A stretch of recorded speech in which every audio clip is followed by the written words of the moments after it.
Tonight is a long one, and I want to say a word about that before we start, so you can settle into the pace of it without wondering whether you're doing something wrong by staying with it. We're going to move slowly on purpose. We'll spend real time in a few ancient lives: an emperor, a formerly enslaved teacher, a statesman writing from exile, a shipwrecked merchant, a stubborn senator, a teacher who insisted this work belonged to everyone. Between each of them, we'll pause, more than once, in quiet clearings meant to do nothing except let your nervous system rest. And along the way, we'll build a small handful of soft, practical tools you can carry with you long after tonight ends. None of this requires effort from you beyond simply staying present as much as you're able, for as long as feels right. If your attention drifts, that's allowed. If you fall asleep partway through, that's allowed too. In fact, for some of you, that might be exactly what tonight is for. There's no test at the end. There's no version of this where you did it wrong. So, settle in. Let your body find whatever position feels most supported right now. And when you're ready, we'll begin exactly where all of this begins. Not with an idea, but with your body, in this room, in this exact moment, before anything else, before the words, before the ideas, before whatever it was that made you press play tonight. I want you to do something small. Notice the weight of your shoulders, not to fix them, not to straighten them into some better posture, some more correct version of sitting. Just notice. Notice how much they are carrying right now, and how long they have been carrying it without asking for a rest. Notice the temperature of the room around you, the air on your skin. Is it warm where you are? Cool? Notice the specific, unglamorous physical fact of being somewhere. A body, in a chair, in a room, in a life. You are not here tonight to learn something. Let's be honest about that from the start. You have learned enough things. You have absorbed enough advice, enough frameworks, enough 5-step plans for becoming a better version of a person you were never quite sure you wanted to be in the first place. You are not here to learn. You are here to land. So let your eyes soften, if they haven't already. Let your jaw unclench, just slightly. You probably didn't notice it was clenched. Most of us don't. We carry our tension the way old houses carry damp, quietly, structurally, until something starts to crack, and we finally ask, when did this start? Tonight we are going to ask a question that sounds simple and is not simple at all. Who are you? Not your job title, not your role in your family, not the version of you that answers emails, that shows up early, that apologizes for things that were never your fault, not the version of you that scrolls through the achievements of strangers at 11 at night, feeling the quiet, cold arithmetic of not enough settle into your chest. Underneath all of that, underneath the noise, the performance, the endless small negotiations of a day, there is something else, something that was there before the roles were assigned to you, and something that will still be there after all of them fall away. The old Stoics had a word for what we're going to go looking for tonight. They didn't call it your personality. They didn't call it your brand, a word that would have baffled them, maybe even disgusted them a little. They called it your Hegemonicon, your ruling faculty, the quiet governor at the center of the storm. We are going to go find that governor tonight, slowly, gently, with no deadline and no destination we need to arrive at by force. So take one more breath before we begin. Let it be slower than the one before it. You don't need to hold it. You don't need to perform it correctly. Just let it move through you, the way breath has moved through you 10,000 times today, without you noticing, even once. Good, let's begin. There is a particular kind of tired that has nothing to do with sleep. You can sleep 8 hours, 9 even, and wake up still carrying it. It's not in your body, not exactly. It's somewhere behind the body, somewhere behind the eyes. A tiredness of identity. The exhaustion of having performed a version of yourself for so long that you've forgotten which parts were ever really yours to begin with. If you know this tiredness, you are not broken. I want to say that early, before we go any further, because I know how these nights usually go for people like you. You come home from a day of being useful to everyone except yourself, and some small, honest part of you whispers, "Who even am I underneath all this?" And then, almost immediately, a louder, harsher voice answers, "Don't be dramatic. Just keep going. We are not going to keep going tonight. Not in that sense. Tonight we are going to stop and look and ask the question properly, with patience, the way you might sit beside an old friend who finally has something real to say. Here is the strange thing about being a person in the world you and I live in. We are almost never asked who we are. We are asked what we do. At a party, a stranger doesn't ask, "What troubles your heart these days?" They ask, "So, what do you do?" And somewhere along the way, most of us started answering that second question as if it were the first. I'm a teacher. I'm in finance. I'm a mother of 2. I'm between things right now, actually. Still figuring it out. Notice how naturally the sentence forms. I am a teacher, not I work as a teacher. Not I currently perform the functions of a teacher. We collapse the doing into the being so completely, so early, that by the time we're adults, most of us can't find the seam anymore between the two. This isn't a modern failure, exactly, though the modern world has sharpened it into something almost unbearable. An economy of attention that asks you to package yourself, brand yourself, optimize yourself, until the self being optimized starts to feel like a product on a shelf rather than a person in a room. But the confusion itself, the mixing up of role and self, is ancient. It is, in fact, one of the oldest problems in human thought. And almost 2,000 years ago, a group of people we now call the Stoics built an entire philosophy trying to answer it. Not a self-help philosophy, not really, though it gets marketed that way now, packaged into productivity apps and morning routines and cold plunge advertisements. The Stoics were not primarily interested in helping you achieve more. They were interested in something quieter and, I'd argue, far more urgent. They wanted to know what part of you could not be taken from you. Not your possessions, those can be taken. Not your reputation, that can be taken, and often unfairly. Not your health, your position, your family, your freedom, even your life. All of these, the Stoics said plainly, can be taken from you by forces entirely outside your control. So what's left? This is the question we're going to sit with tonight, not as an intellectual exercise. I promise you, we are not here to memorize Greek terms or win an argument at a dinner party. We are here because I think, somewhere in you, this question has already been knocking. Maybe for years. Maybe it knocked hardest at 3 a.m. last week, when you lay awake and realized you couldn't quite remember the last time you did something, simply because it was yours to do, and not because someone, a boss, a parent, an old wound dressed up as ambition, needed it from you. If that knock is familiar, welcome. You're not early. You're not late.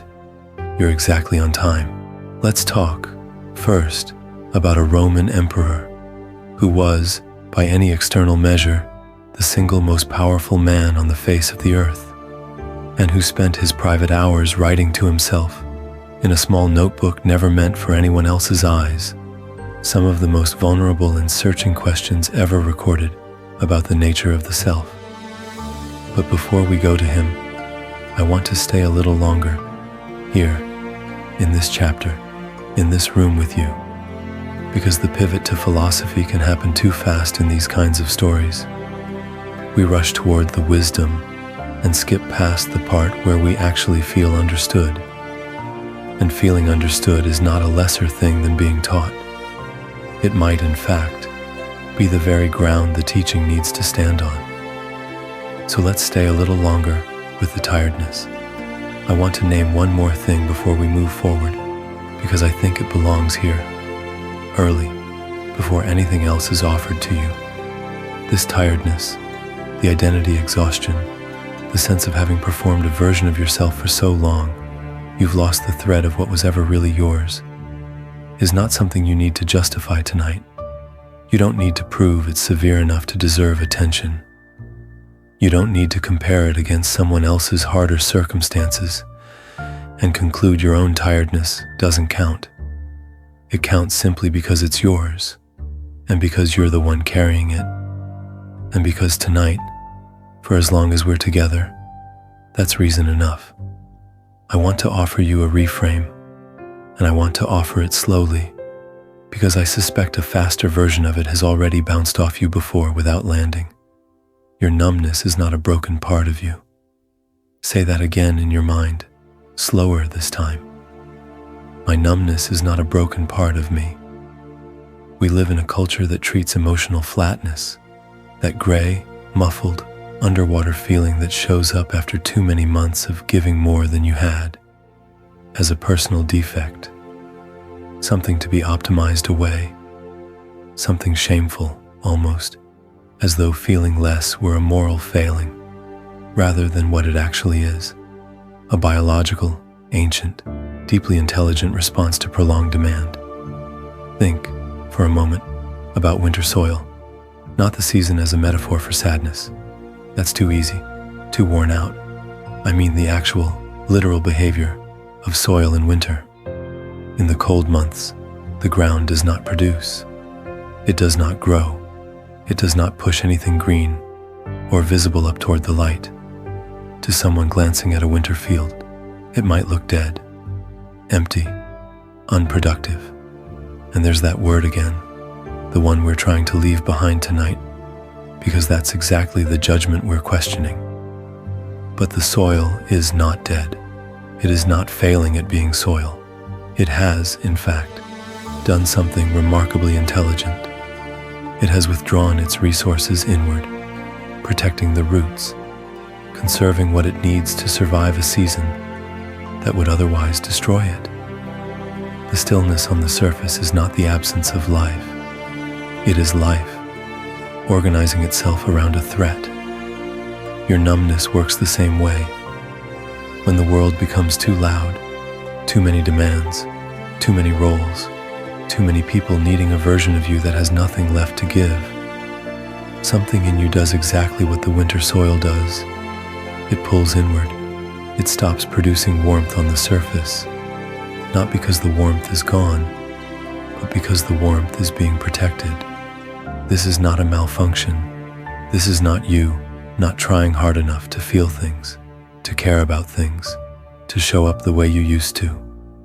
This is a protective wall your soul built, brick by brick, each time the world asked more of you than it gave back. And a wall built by your own soul, in its own defense, is not something to be ashamed of. It is something to be thanked. I think many of us have spent years being angry at our own walls, frustrated that we can't feel as much as we used to, wondering, in our darker moments, if something essential in us has simply gone missing, some capacity for joy, for connection, for caring, that other people seem to access so easily, and we can no longer find. Nothing has gone missing. It has gone inward. There's a difference, and the difference matters more than almost anything else we'll talk about tonight. There is a second image I want to offer you, because one metaphor taught us rarely does the whole job alone. Think of a circuit breaker in an old house. When the electrical demand in a system becomes too great, Too many appliances running at once. Too much current trying to move through wires that were never built to carry that much. The breaker doesn't malfunction when it trips. It works. Tripping is the function. It is the house protecting itself from a fire that would otherwise destroy it completely. When you go numb, when the emails stop generating urgency, when the things that used to move you no longer move you, when you find yourself simply going through the motions of a life that used to feel like yours, some part of you has tripped the breaker, not because you are weak, because you are wired for self-preservation, and self-preservation is not glamorous. It rarely looks like resilience in the way we picture resilience. Gritted teeth, forward motion, pushing through. Sometimes resilience looks exactly like stopping. Sometimes the most intelligent thing a nervous system can do is refuse to keep burning at a rate that would consume it. So if you have felt numb lately, flattened, muted, like you're watching your own life through slightly fogged glass, I'm not going to tell you to snap out of it. I'm not going to hand you 5 tips for feeling more alive by Friday. I want, instead, to ask you a much gentler question. What has your soul been protecting you from? Sit with that. Don't answer it out loud, and don't rush to answer it at all if the answer isn't ready yet. Some answers need to be approached the way you'd approach a frightened animal. Slowly, sideways, without direct eye contact, giving them room to come to you, rather than being cornered. We are going to return to this question more than once tonight, because I don't think it has a single answer. I think it has layers, the way most true things do. But I wanted you to have it early, sitting quietly in your chest like a small stone you can return your thumb to whenever the noise gets loud again. Let's pause here for a moment. Just a moment. I want you to picture, if you're willing, a river, not a raging one, a slow one, the kind that moves without hurry, the surface catching light in small, scattered pieces, like something breathing quietly in its sleep. On the surface of that river, imagine small boats, paper ones maybe, or leaves, or whatever shape feels right to you. Each boat carries one thought. It doesn't matter which thought arrives first. A worry about tomorrow, a memory from years ago, a stray fragment of something someone said to you once that you never quite put down. You don't need to chase the boats. You don't need to read what's written on them, or stop them, or turn them around and send them back upstream to be different than they are. You are not the water, and you are not the boats. You are the bank, solid, unmoving, simply there, holding the shape of the space the river moves through, watching, without needing to interfere. Let one thought drift by, right now, however it wants to. Let it go. Let another follow it. Let it go too. We will come back to the clearing more than once tonight. Consider this the first return, a small rehearsal for a skill we're going to build together, slowly, across the hours ahead. For now, just notice how it feels to watch something move past you, without needing to hold on to it. Good. Let's continue. There is an old word, older than most of the words we use for identity now, and I want to introduce it to you gently, because once you hear it, you may start noticing it everywhere in your own life. Persona. In the ancient theater, Greek and later Roman, actors wore masks. Large, painted, exaggerated things, built so the emotion of a character could be read from the back rows of an outdoor amphitheater. The mask was called a persona, and through that mask, the actor's voice would move outward, amplified, shaped, directed toward an audience. The persona was never mistaken for the actor. Everyone in that ancient amphitheater understood, without needing to be told, that behind the grieving mask of a tragic mother or the smiling mask of a comic fool, there was simply a person, tired, maybe, sweating under the weight of painted wood and linen, waiting for the scene to end so they could set the character down and become, once again, only themselves. Somewhere across the centuries, we lost that clarity. We began wearing our personas so constantly, so completely, that most of us can no longer feel the seam where the mask ends and the face begins. I want to ask you something gently, and you don't need to answer it out loud. How many masks are you wearing right now, today, this week? The competent one at work, who never lets anyone see the parts of the project that feel impossible. The steady one at home, who absorbs everyone else's worry without passing any of it back. The fine one, the I'm doing okay one, worn in front of people who love you but who you've decided, somewhere along the way, cannot be trusted with the truth of how tired you actually are. None of these masks are lies, exactly.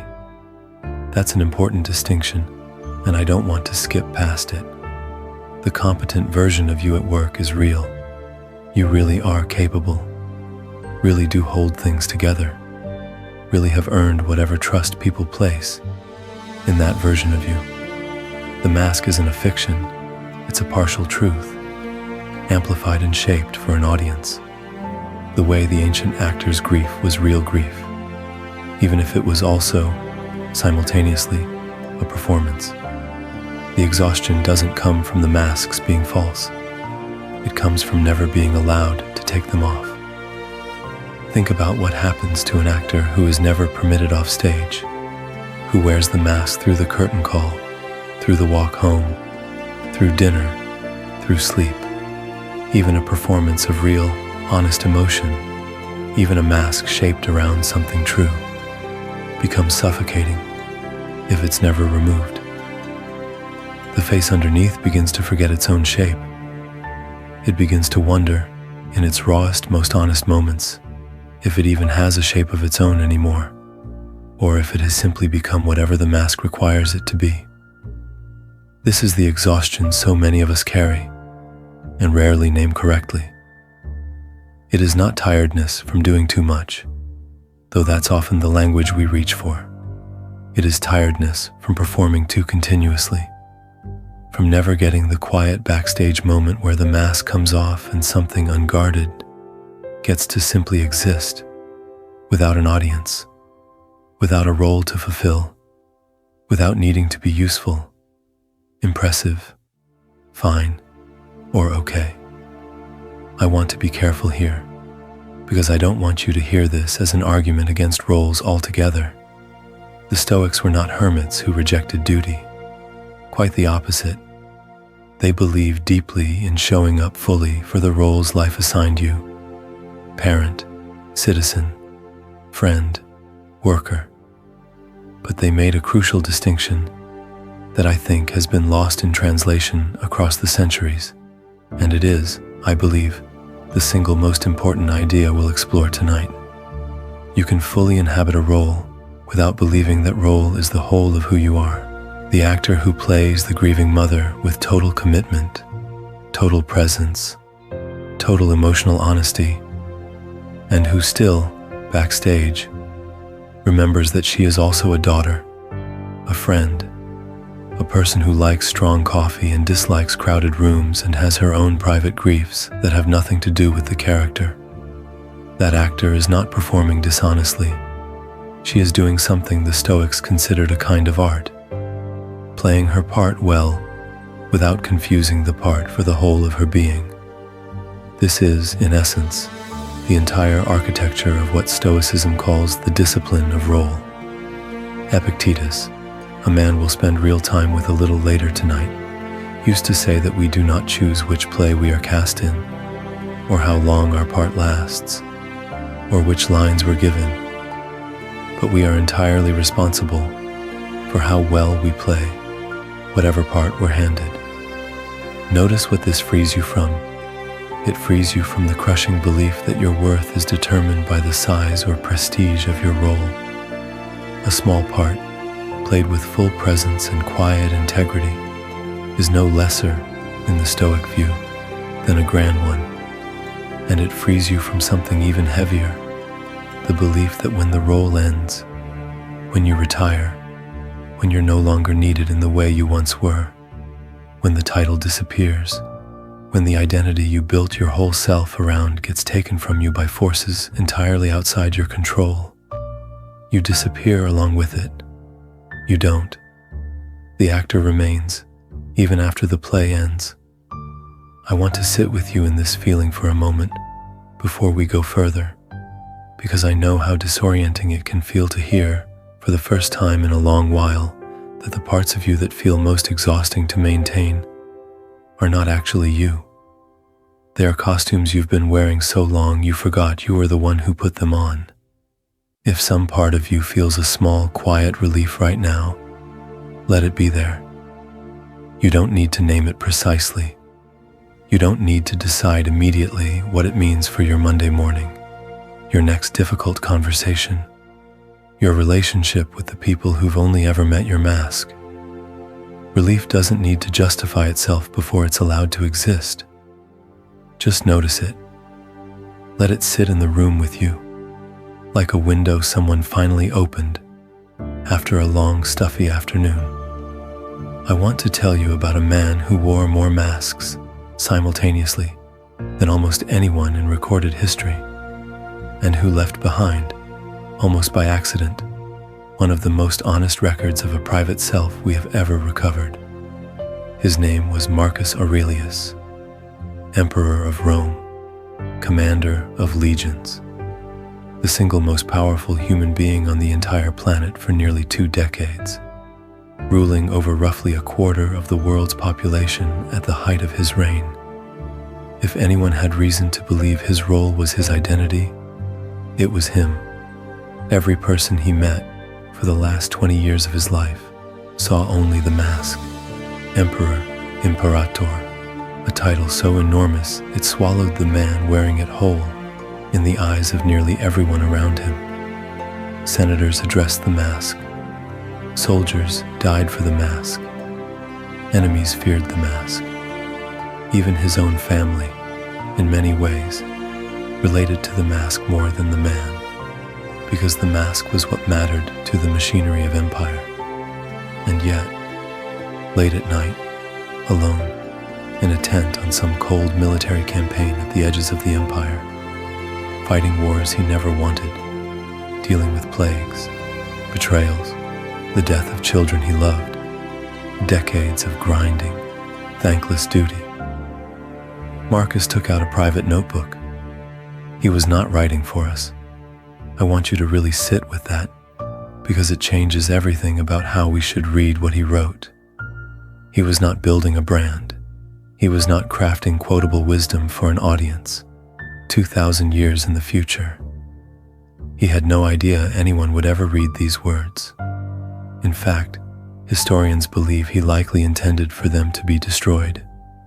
He was writing to himself, reminding himself in the quiet hours when the mask came off of who he actually was underneath the armor and the title and the crushing, relentless weight of being needed by an empire that would collapse without him holding it together. We now call this notebook Meditations, though that title was added centuries later by someone else. Marcus himself likely never gave it a name at all. It was simply Hies ta Eis Hauton, to himself, a conversation between a tired man and the part of him that remained tired underneath every performance the world required of him. Read a few lines from that notebook, and you will not find the voice of a triumphant emperor congratulating himself on his conquests. You will find something far more vulnerable, far more familiar to anyone who has ever lain awake, wondering if they've lost themselves inside a role that was never supposed to consume them entirely. He wrote to himself about the temptation to become hardened, cynical, cruel, the occupational hazards of power. He wrote about the exhaustion of dealing again and again with difficult people, ungrateful people, people who took and took without ever noticing what it cost him to keep giving. He wrote, more than once, small private instructions to himself that read less like imperial decrees and more like the quiet pep talks any tired person might whisper to themselves in a bathroom mirror before walking back out to face a room that needs something from them. Do not act as if you had 10,000 years to throw away. Death stands at your elbow. Be good for something while you live and it is in your power. You have power over your mind, not outside events. Realize this, and you will find strength. Waste no more time arguing about what a good man should be. Be one. There is a tenderness underneath the discipline in these lines that gets lost when they're printed on inspirational posters or turned into productivity mantras. Marcus was not writing a self-improvement manual. He was a man trying, desperately, in the only private space he had left, in an entirely public life, to hold on to something underneath the mask, some quiet, unglamorous, undecorated version of himself that the empire could not touch, could not consume, could not eventually demand, as tribute the way it had demanded everything else. He knew, better than almost anyone in history could know, that the role of emperor was not who he was. It was, in his own words, a part he had been assigned to play. And he wrote, again and again, about the discipline of playing it well without confusing it for his essential self. He drew this distinction explicitly.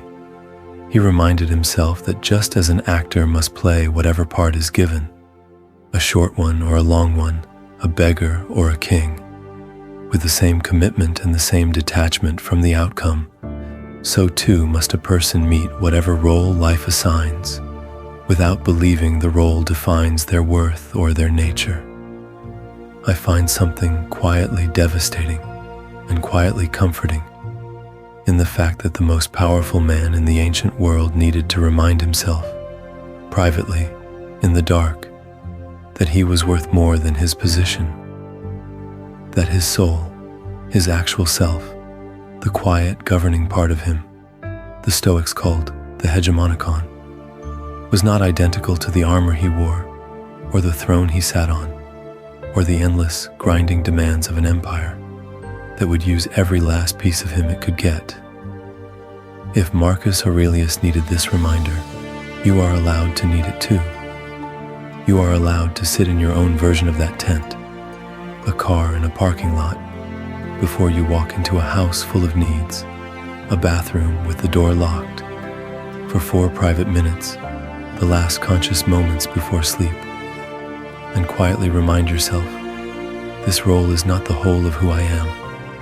I am worth more than what I produce for other people today. That sentence is not a rebellion against your responsibilities. Marcus never abandoned his duties. Not once, not even when he wanted to, not even when grief and illness and the endless demands of empire pressed down on him harder than most of us will ever know. He met every one of his obligations with what the Stoics called soft duty, not the clenched, grinding, teeth-bared discipline we usually picture, but a quieter, more dignified form of showing up, doing what decency required, because it was right, not because it was rewarded.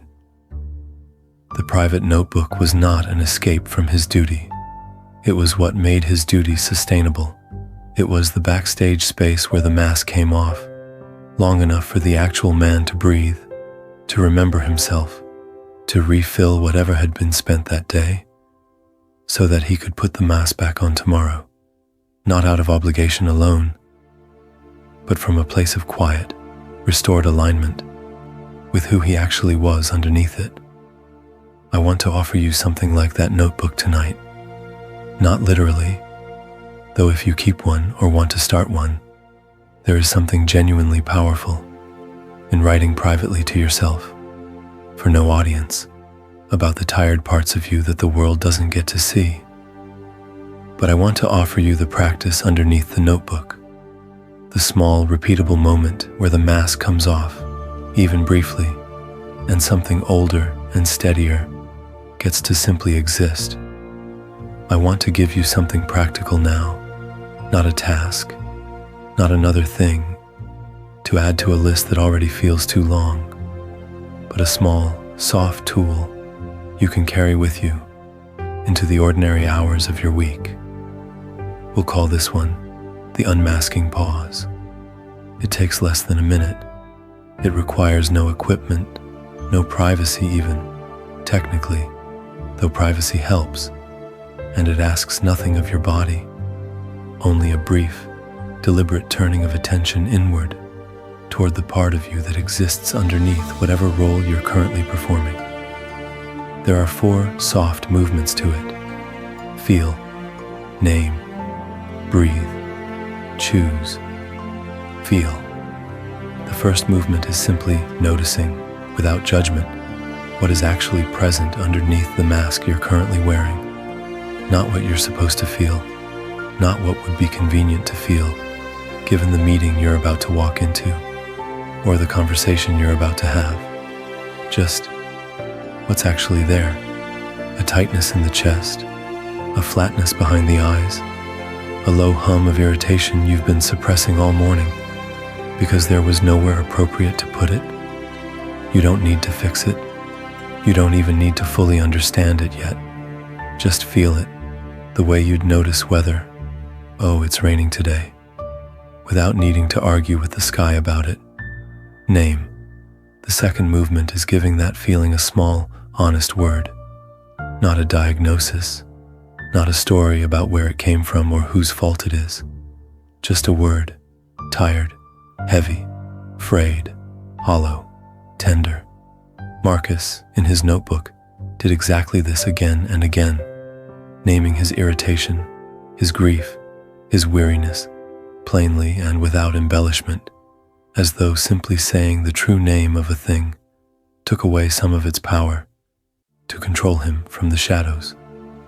There is something almost startlingly effective about this.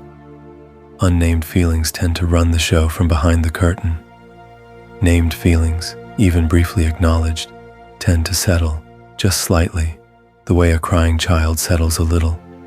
The moment someone finally says, "I see that you're upset." Breathe. The third movement is one breath, just one, though you're welcome to take more, that you dedicate specifically to the part of you underneath the mask. Not a breath to calm down, not a breath to prepare for what's next. A breath that says, silently, "I see you under there.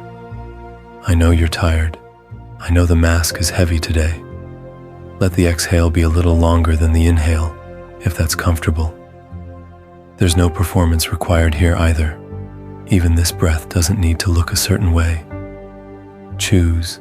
The final movement is the quiet, dignified decision to put the mask back on anyway. Not because you have to, not out of grim obligation, but because you are choosing, with clear eyes, to meet your role today with whatever soft duty it requires. This is the Stoic distinction in miniature. You are not the mask, and yet you can still choose to wear it well, because decency and alignment ask this of you, and because the part of you underneath it has just been witnessed, however briefly, and no longer needs to scream to be noticed. That's the whole formula. Feel, name, breathe, choose. It fits inside a red light at an intersection. It fits inside the 30 seconds before you unmute yourself on a call. It fits inside the walk from your car to your front door, when you feel the two versions of you, the one who just left work and the one who's about to become whoever your family needs at dinner, trying to trade places in real time.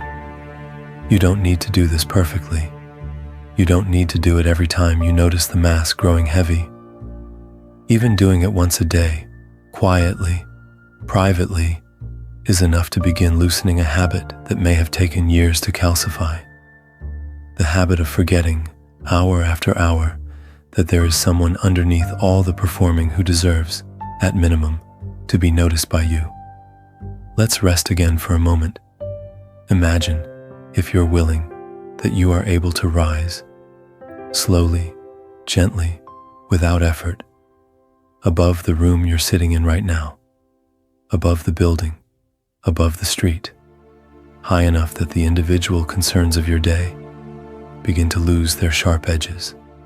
The way a photograph loses detail, the further back you step from it. From this height, notice how small the argument from Tuesday looks, how small the email you haven't answered looks, how small, even, the mask you've been wearing looks. Just one small figure among many small figures, moving through a landscape far larger than any single day's worry could ever fully contain. This isn't meant to make your feelings smaller than they are, or less worthy of care. It's only meant to remind you of something true that's easy to forget at ground level. You are not only the person inside today's difficulty, you are also, simultaneously, something vast enough to view that difficulty from above, patient, unhurried, spacious enough to hold it without being crushed by it. Stay up here for a few more breaths.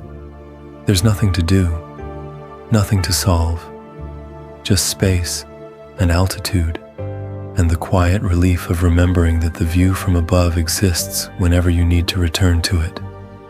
When you're ready, no rush, let yourself drift gently back down, back into the room, back into the weight of your shoulders, the temperature of the air, the simple fact of being here. Good. Let's continue.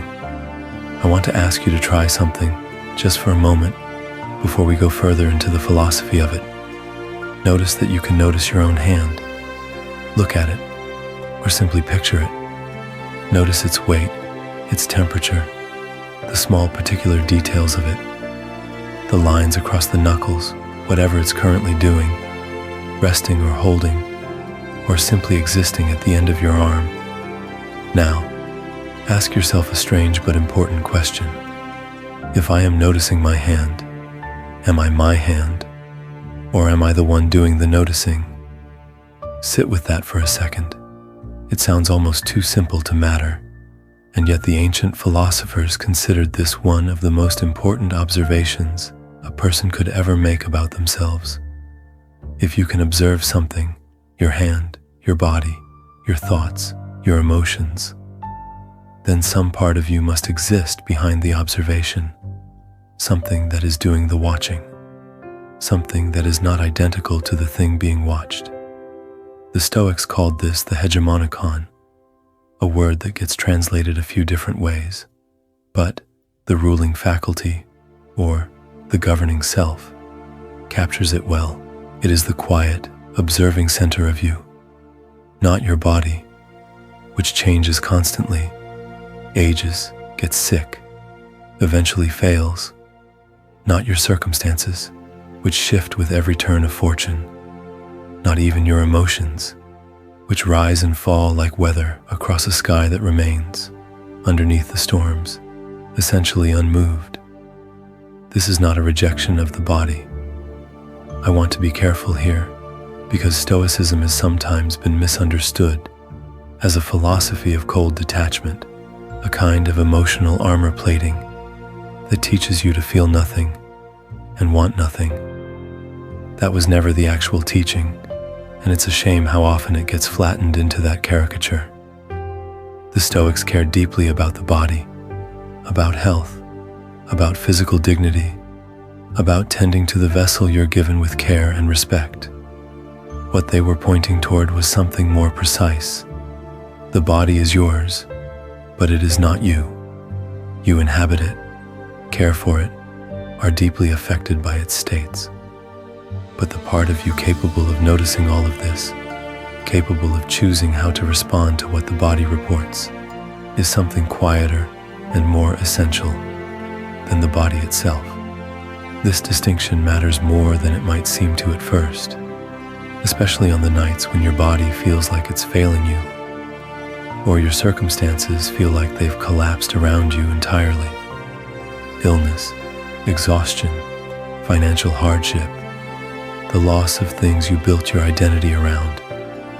The Stoics called all of this external, not because it doesn't matter, not because you shouldn't grieve it, or work to change what can be changed, but because none of it, however severe, can actually reach the ruling faculty at your center, unless you allow it to.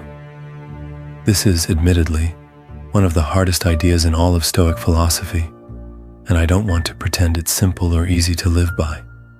It is not a magic trick that makes pain disappear. It is a slow, patient practice of learning to locate the part of yourself that remains, even in illness, even in loss, even in grief, capable of choosing how to meet what has happened to it. There is a term for this that I think deserves more attention than it usually gets: the inner citadel. The phrase comes from the philosopher and Stoic historian Pierre Hadot, who used it to describe the fortified, unshakable core the Stoics believed every person could build within themselves. A place that external events could batter and besiege, but never actually breach, so long as the person inside continued to understand the crucial difference between what happens to them and what they choose about it. Picture, if it helps, an old stone fortress on a hill, weathering centuries of storms. Rain lashes its outer walls, wind wears at its stones. Armies, at times, camp outside its gates, and the noise and threat of siege can feel, from within, almost unbearable. But inside the innermost chamber, the keep, the very center of the fortress, there remains a small, quiet room that no storm and no army has ever managed to reach, so long as the walls around it are tended and understood correctly. You have a room like that. Whatever has happened to you, whatever your body is currently struggling with, whatever circumstance feels, right now, like a siege you didn't ask for and can't fully control, there is a center in you that the siege has not actually touched. It may feel far away tonight. It may feel like something you've lost access to entirely, buried under years of noise and demand and grief. But the Stoics were emphatic on this point, almost stubbornly so. The inner citadel cannot be destroyed by external forces. It can only be abandoned, forgotten, or neglected by the person who holds the keys to it. I don't say this to minimize what you're carrying.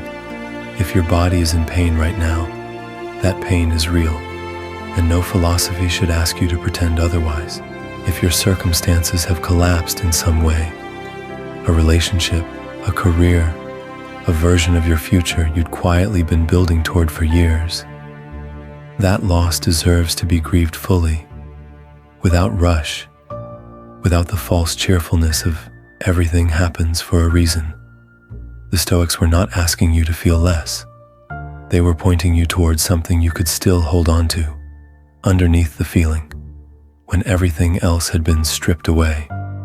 This is, I think, one of the most quietly radical ideas a person can encounter, especially in a culture that so often measures your worth by your productivity, your health, your achievements, the visible, external architecture of a successful life. The Stoics are telling you something entirely different. None of that is you. It can all be taken. History is full of examples of people who lost everything: external, status, health, freedom, family, and still, somehow, remained recognizably, unmistakably themselves underneath it. That, themselves, is what we're trying to locate tonight, not a hardened, unfeeling fortress that refuses to be touched by life. A quiet, dignified center that remains soft, aware, present, no matter what storm is currently moving through the outer walls. If Marcus Aurelius shows us that even the most powerful man in the world needed to remind himself he was more than his role, Our next companion shows us something even more startling, that a person with almost nothing, no power, no freedom, not even legal ownership of his own body, could still discover and teach one of the most liberating ideas in the history of human thought. His name was Epictetus. He was born into slavery in the 1st century, in a Roman territory, in what is now Turkey. As a young man, he was taken to Rome, owned by a wealthy, and, by most historical accounts, often cruel master. There is a story. We can't be entirely certain of its accuracy, but it has survived for 2,000 years because it captures something essential about the man. That his master once twisted his leg as a punishment or a cruelty, and Epictetus, watching calmly, is said to have told him, almost gently, "You will break it." When the leg did break, he reportedly said without anger, "Did I not tell you that you would break it?"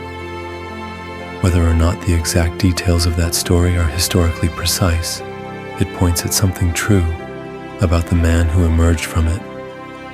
Epictetus walked with a permanent limp for the rest of his life, a limp caused by another human being's cruelty toward a body he did not even legally own. And somehow, from inside that reality, enslaved, injured, without legal personhood in the eyes of Roman law, Epictetus arrived at one of the most influential philosophical insights in human history.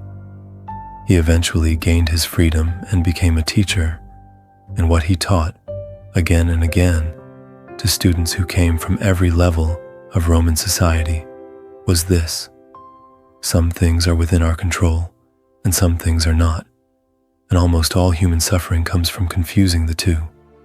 Your body, not fully in your control.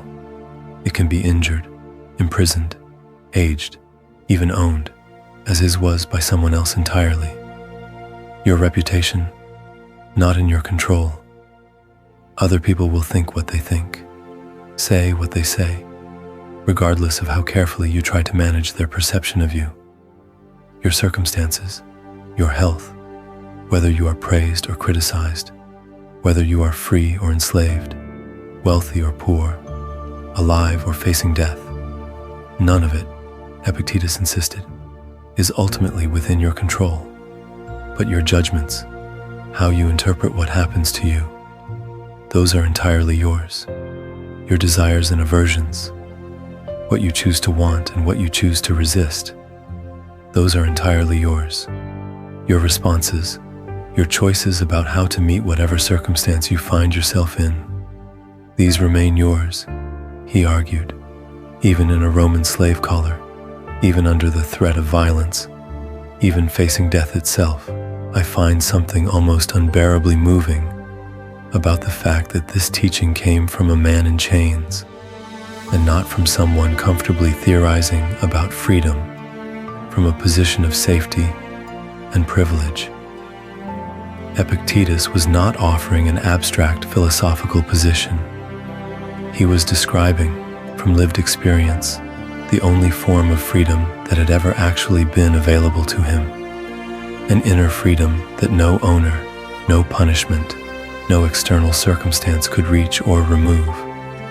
He called this the dichotomy of control, and it remains, even now, nearly 2,000 years later, one of the single most practically useful ideas any person can carry into a difficult life. Not because it removes difficulty. Epictetus never pretended his leg didn't hurt, never pretended slavery wasn't a genuine, severe injustice, but because it locates, with total precision, exactly where your power actually lives, so that you stop wasting your limited strength trying to control things that were never yours to control in the first place, and start directing that strength towards the one domain where you have always had real, unshakable authority, your own inner response. I think many of us spend enormous amounts of energy each day fighting battles we cannot actually win, trying to control how someone else perceives us. trying to control outcomes that depend on 100 variables outside our reach, trying to control whether we are loved correctly, appreciated sufficiently, treated fairly, by a world that makes no promises of fairness to anyone. Epictetus would say, gently, I think, not harshly, though his students sometimes described him as blunt, that this energy is being spent in the wrong direction, entirely. Not because your desire for fairness or love or recognition is wrong, but because chasing it as though you could control whether you receive it will only ever produce suffering, while tending carefully to how you respond, what you choose to value, and who you decide to be, regardless of the outcome. That is a garden that will actually grow, because it is the only garden that was ever truly yours to tend. There's a phrase Epictetus used that I want to leave with you, because I think it deserves to sit quietly in your chest, the way the phrase about the winter soil did earlier tonight. He said that we are like actors in a play written by someone else. We don't choose the role, the length of the performance, or how the story unfolds around us, but we are entirely responsible for playing whatever part we've been given, with excellence, with dignity, with what we might call alignment, bringing our whole, honest presence to the role, regardless of whether it's a leading part or a small one, a long life or a short one, comfort or hardship. I want you to notice something about this teaching that often gets missed in the more commercialized, productivity-flavored versions of Stoicism you might have encountered before. Epictetus was not teaching indifference. He was not teaching you to stop caring about outcomes, to stop grieving losses, to stop wanting good things for yourself and the people you love. He was teaching something far more precise and, I'd argue, far more compassionate, that your worth, your dignity, your essential self does not rise or fall based on whether those outcomes go the way you hoped. This is the freedom he found, limping, formerly enslaved, teaching in a small room in Nicopolis to students who traveled great distances to hear him speak. Not freedom from hardship. Hardship remained, as it remains for all of us, but freedom within hardship, a freedom no leg injury, no chain, no cruel master could ever fully take from him, because it did not live in his circumstances. It lived in the quiet, ungovernable center of his judgment, the same ruling faculty, the same inner citadel we've been talking about all night.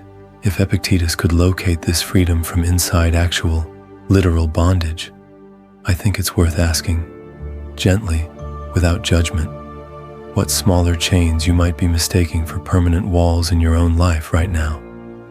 Not to minimize your struggles. His story isn't meant to shame anyone into feeling. Their difficulties are less real by comparison. It's meant to remind you that the specific freedom he found, the freedom of the ruling faculty, untouched by circumstance, was never a freedom exclusive to emperors or philosophers. It was, and remains, available to anyone willing to look for it, including you, including tonight. Let's build on what Epictetus gave us and turn it into something you can carry into tomorrow. This tool is called the anchor point, and it's designed for the moments when something outside your control has just happened. A piece of news, a comment from someone that landed wrong, a circumstance shifting in a direction you didn't choose and can't undo. It uses the same 4 soft movements as before, shaped now around the dichotomy of control. Feel. Notice the immediate reaction in your body without trying to change it yet. Maybe it's a tightening in the stomach. Maybe it's heat rising in the face, or a sudden heaviness behind the sternum. Whatever it is, let it be there for a breath or two before you do anything else with it. You are not skipping past the feeling. You are simply making room for it to exist before you decide what to do next. Name. Gently ask yourself, is this within my control or outside it? Not as an interrogation, not as a way to shame yourself out of feeling something, just as a quiet, clarifying question. Sometimes the answer is simple. Someone else's opinion of you, a decision made by someone with authority over a situation, an illness, a delay, a loss. Sometimes the answer is mixed. You can't control that the circumstance happened, but you can control certain small responses within it. Name which part belongs to you and which part doesn't. This alone often brings a surprising amount of relief. The way it's easier to carry a weight once you know exactly how heavy it actually is, rather than guessing. Breathe. Take one breath, specifically for the part that is not yours to control. Let the exhale carry some of the grip you've been holding around it, not because the thing doesn't matter, but because gripping tighter has never once changed an outcome that was never yours to determine. This breath is an act of setting down, not an act of giving up. Choose. Ask quietly, what is the one thing within my control here, and how do I want to meet it? This might be your tone in the next conversation. It might be the decision to rest instead of spiraling. It might simply be the choice to treat yourself with the same decency you'd offer a friend going through the same thing. Whatever it is, let it be small enough to actually hold. The anchor point isn't about solving the whole situation. It's about finding the one true, controllable thing inside it and setting your hands there instead of everywhere else. This tool works especially well in moments that feel like they're spinning. An argument, bad news, the particular vertigo of watching a plan you cared about start to fall apart. In those moments, most of us instinctively reach for control everywhere at once, trying to manage the outcome, the other person's reaction, the future, the past, all simultaneously. The anchor point asks you to stop reaching everywhere and instead, gently, to reach for the one place your hands can actually hold something steady. Let's rest again, just for a few breaths. Picture an old stone wall, the kind you might find bordering a quiet field, built by hands long gone, each stone fitted to the ones around it without mortar, held together simply by weight and time and careful placement. That wall has stood through storms it never asked for, rain, frost, the slow grinding pressure of roots working their way beneath the foundation. And still, stone by stone, it holds its shape, not because it fought the weather, but because it was built from something that understood how to bear weight, without needing to resist it entirely. You are allowed to be like that wall tonight, not rigid, not armored against feeling, just steady, built from stones that know how to hold each other up, weathering what passes through and over you without needing every storm to leave you unchanged. Rest here for a moment. There's nothing you need to build right now, nothing you need to hold up. Just notice the shape of steadiness, however far away it might feel tonight, and know that it is still yours, somewhere beneath whatever weather is currently moving through. When you're ready, let's continue. I want to ask you to notice something else now, something even closer to the center of who we usually assume we are. You are not your body. We've spent some time with that already, but there's a subtler, more intimate confusion most of us live inside without ever questioning it. The belief that we are our thoughts, that the voice narrating our day, judging our choices, replaying old conversations at 2 a.m, predicting disasters that haven't happened yet, that this voice is us in some fundamental, inescapable way. I want to offer you a different way of seeing this. because I think it might be one of the most quietly transformative shifts available to a tired mind. Picture the sky, not a specific sky, just sky itself, vast, unbroken, present above every single place on Earth at every moment, whether or not anyone below happens to be looking up at it. Now picture weather moving across that sky. Storm clouds, gathering dark and heavy, rain, wind, even, sometimes, genuinely violent weather, the kind that flattens trees and floods rivers and makes the whole world feel, for a while, like it's ending. The sky does not become the storm, even in the middle of the most violent weather imaginable. The sky remains exactly what it has always been, vast, unbroken, entirely unharmed by what moves across it. The storm is real, its effects on the ground are real, but the sky itself is never actually damaged by the weather passing through it. It simply holds space for the weather, and eventually, without needing to force anything, the weather passes, and what remains is the same sky that was there before the storm ever arrived. Your thoughts are the weather. You are the sky. I know how strange this can sound the first time you hear it, especially on a night when the weather inside you has been loud. Anxious thoughts circling without resolution, old shame surfacing uninvited, a harsh inner voice cataloging every way you've fallen short today. It doesn't feel, in those moments, like you're the sky watching weather pass. It feels like you are the storm, entirely, with no distance and no shelter available anywhere.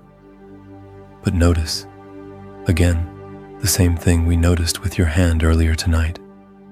If you can observe the storm, if you can notice, oh, there's that anxious thought again, or there's the old shame, showing up right on schedule, then some part of you exists behind the noticing. Some part of you is not identical to the thought itself, because it is the very thing capable of watching the thought arrive. This distinction is not a trick to make painful thoughts disappear.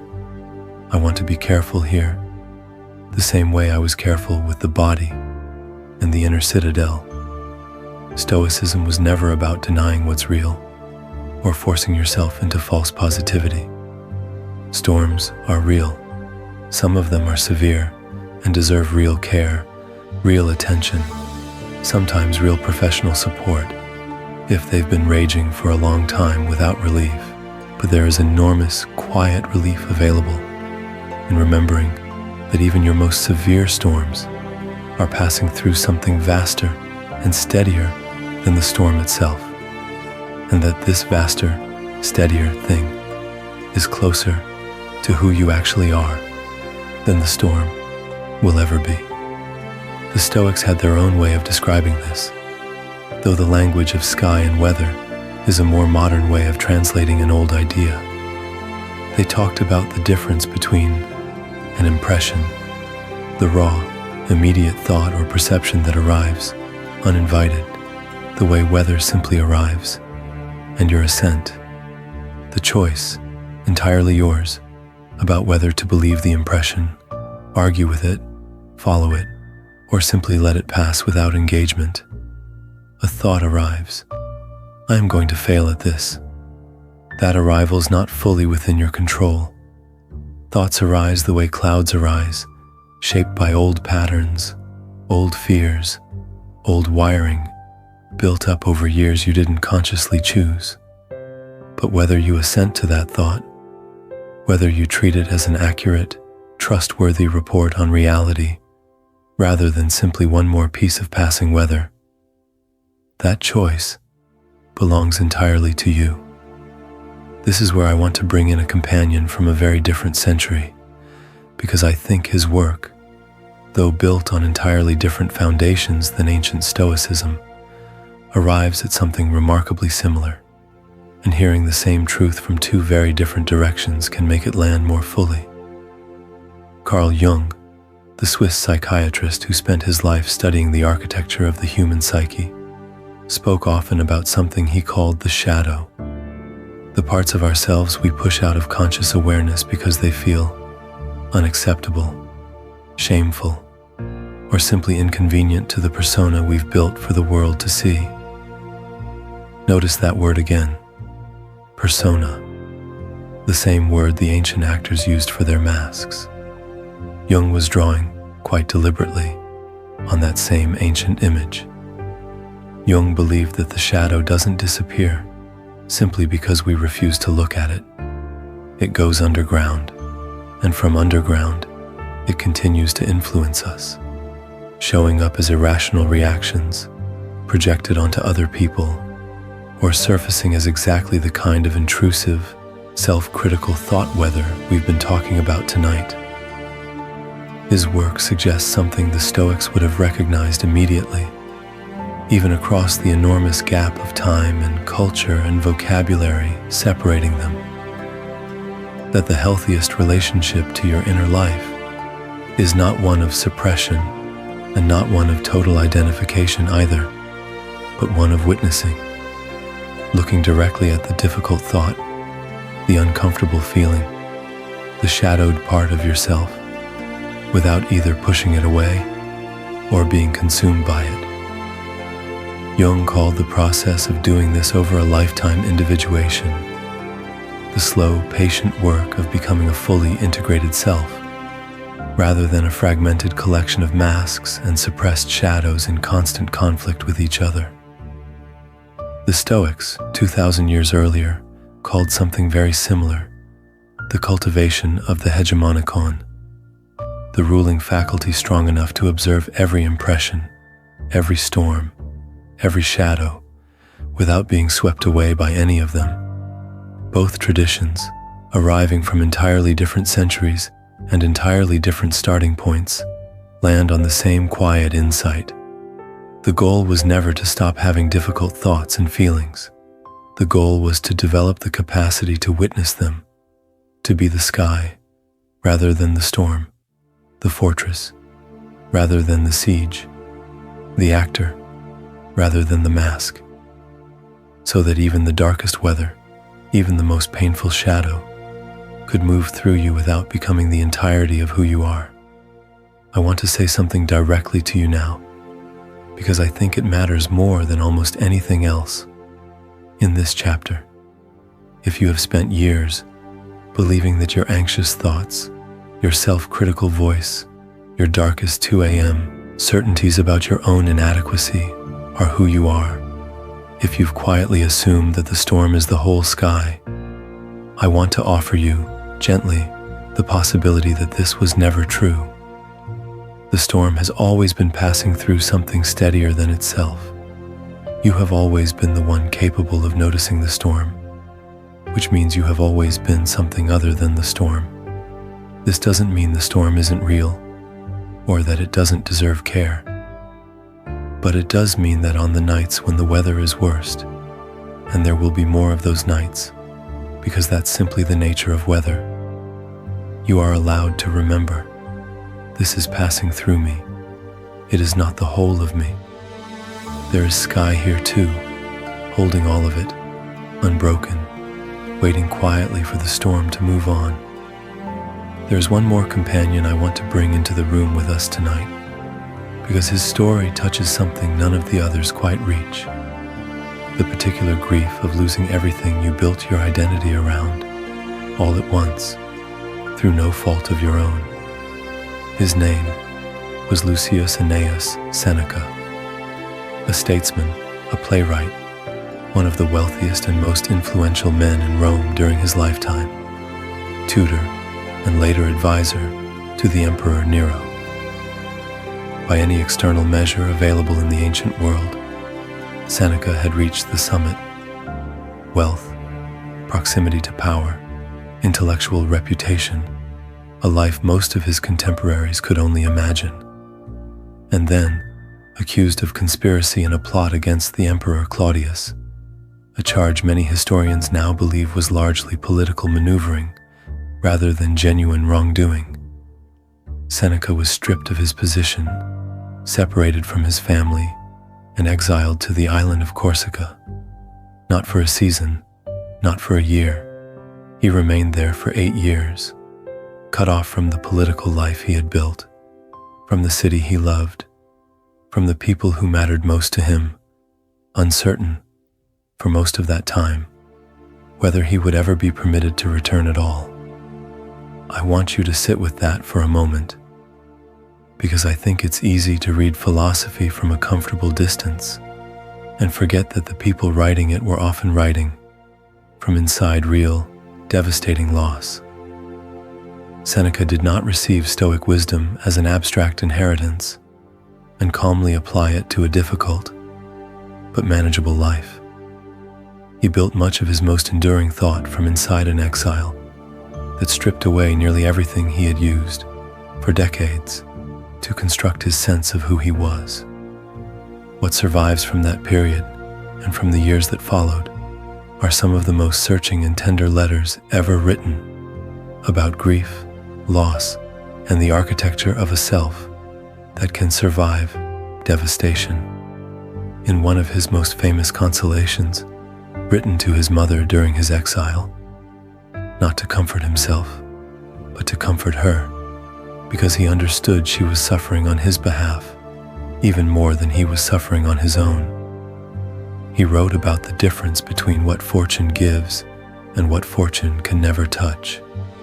Fortune, he argued, gives you everything external: wealth, position, reputation, even the people you love, in the sense that death or distance can separate you from anyone, no matter how tightly you hold on. All of it is, in his words, borrowed, held on loan from a force entirely indifferent to your plans, your hopes, your sense of how your life was supposed to unfold.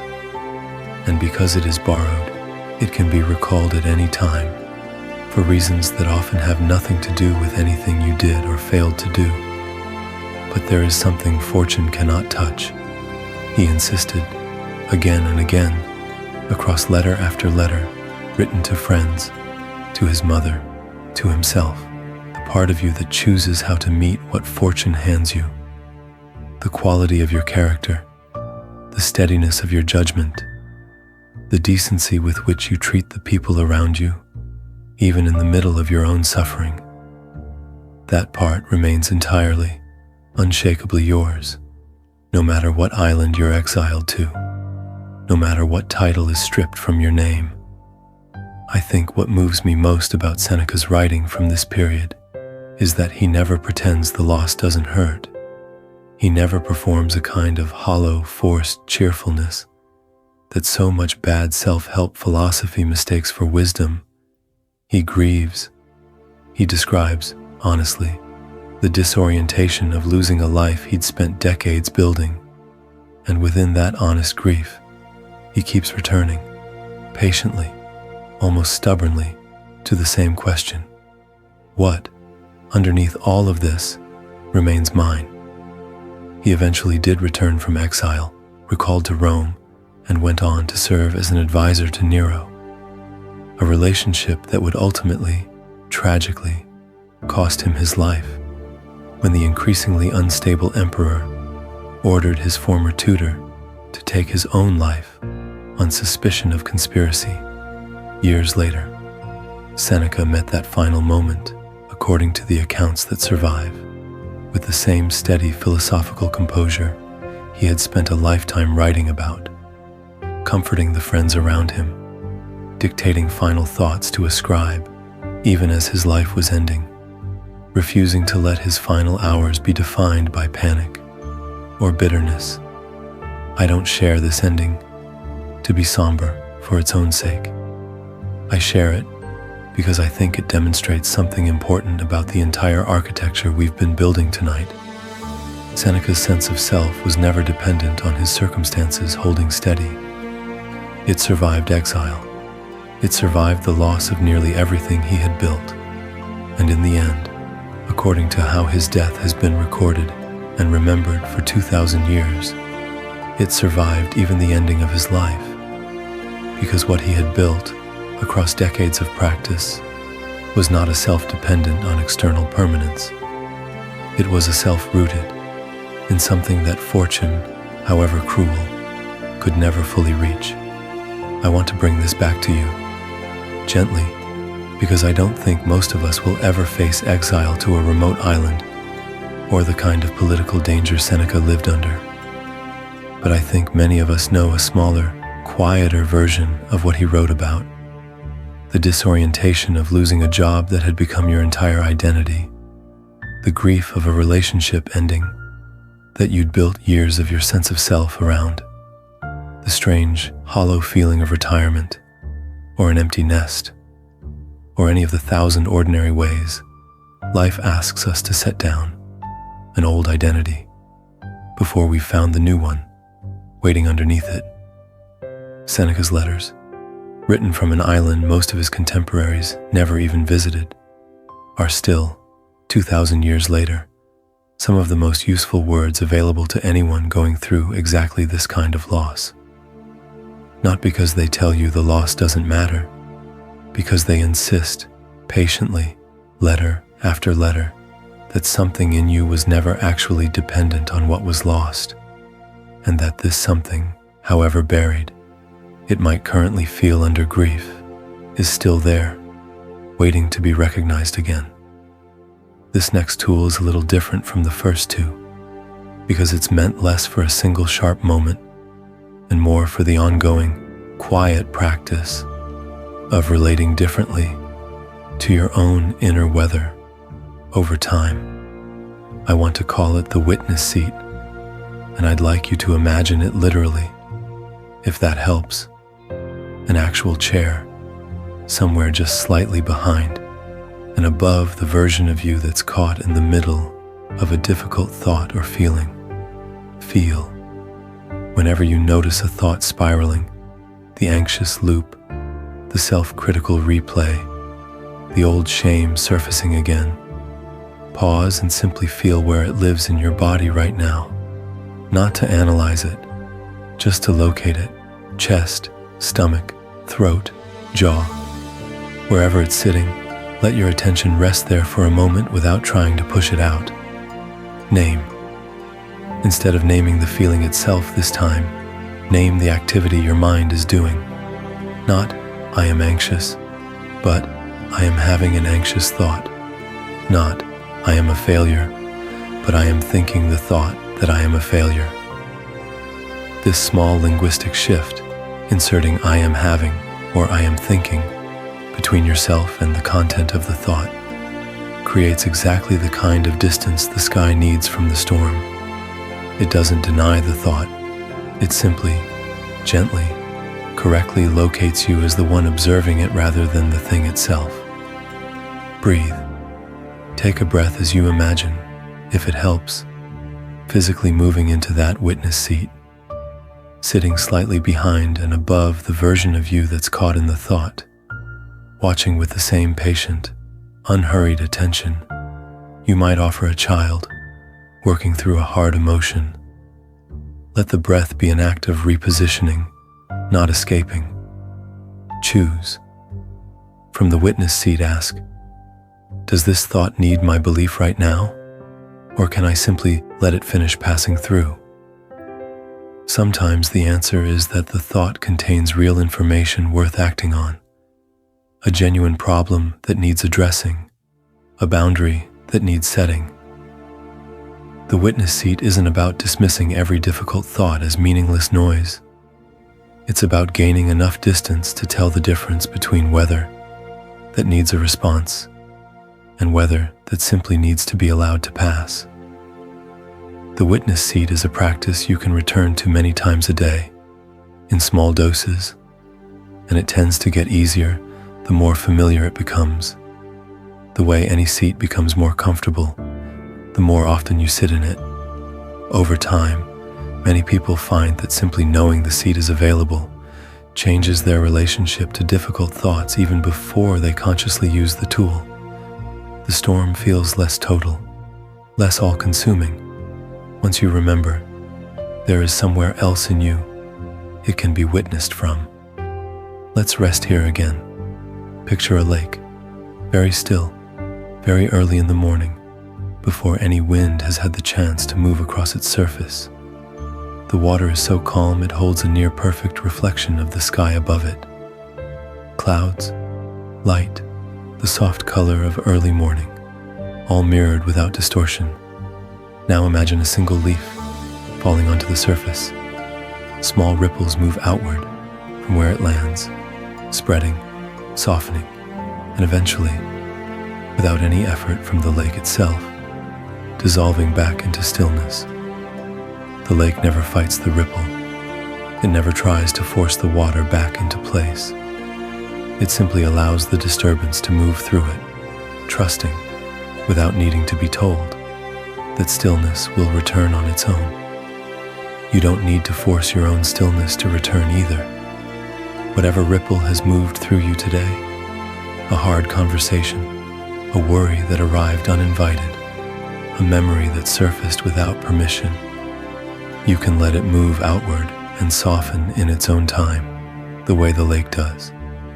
You don't need to chase the ripple down or scold yourself for not being still enough, quickly enough. Stillness is not something you force. It's something you allow to return, patiently, the way the lake allows it, one quiet moment at a time. Rest in this image for a few more breaths.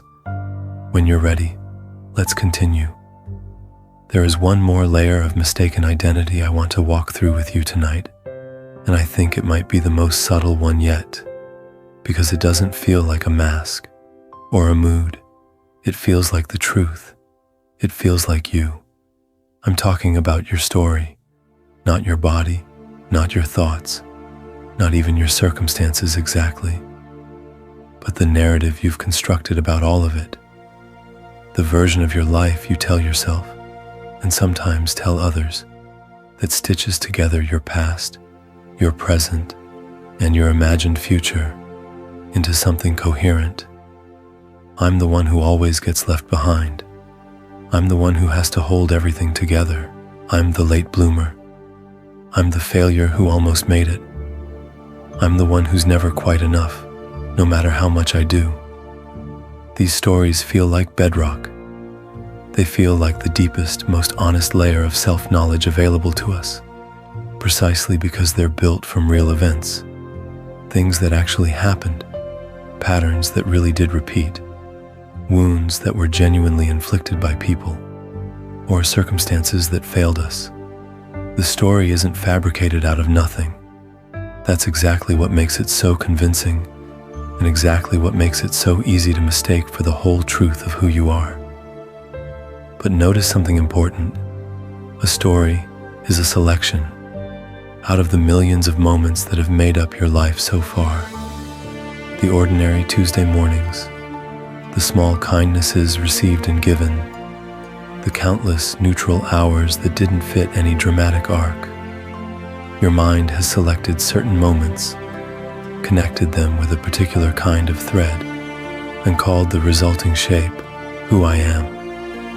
A different selection, made from the exact same raw material of your actual life, could produce an entirely different story. This doesn't mean your painful story is a lie. It means it is not the only true thing that could be said about you. I want to be gentle here, because I know how fiercely we can hold on to our stories, especially the painful ones. Sometimes a difficult story feels like the only honest acknowledgement we've ever given ourselves of real suffering we endured, and letting go of the story can feel, wrongly, like letting go of the truth that the suffering happened at all. I want to be clear.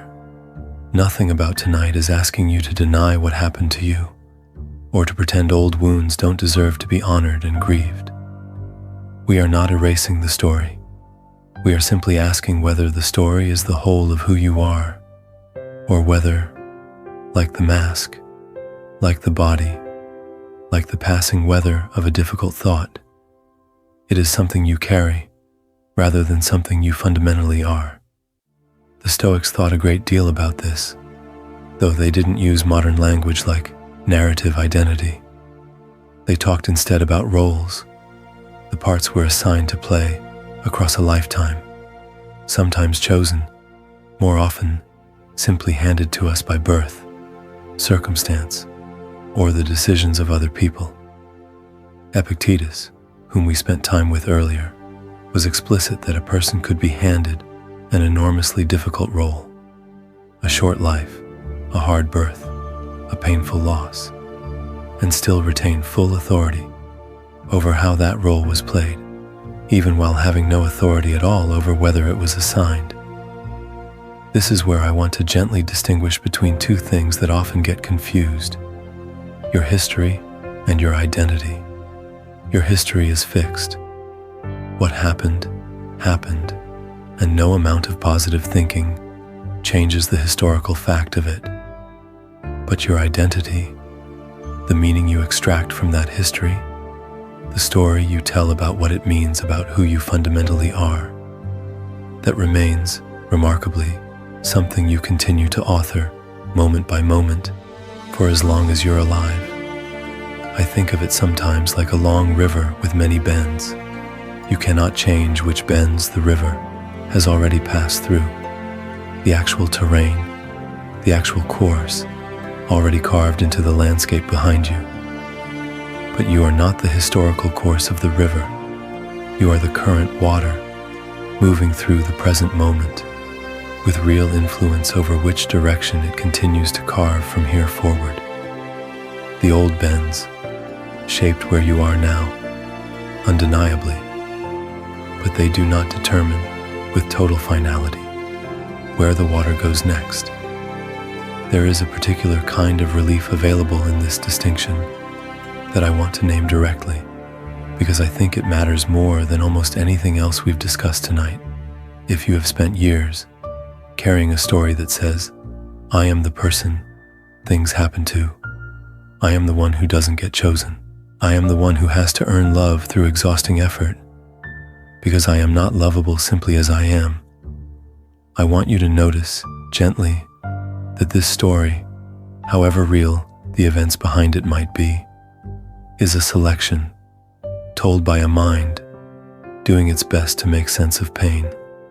It is not a verdict handed down by the universe about your essential worth. You are allowed to hold your history with tenderness, even reverence. It made you who you are, in the sense that a river's banks are shaped by every bend it's already passed.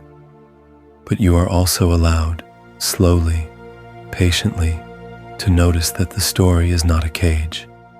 It is a chapter, and the person capable of noticing that it's only a chapter, the quiet, observing self we've been circling around all night, is not confined by the story at all. It is the one holding the book, turning the pages, still very much alive to write what comes next. I want to tell you now about the very beginning of this entire tradition. Not a famous emperor, not a formerly enslaved teacher, not a statesman writing from exile, but a merchant who lost absolutely everything in a single afternoon, and who built, out of that loss, the philosophy we've been exploring together all night.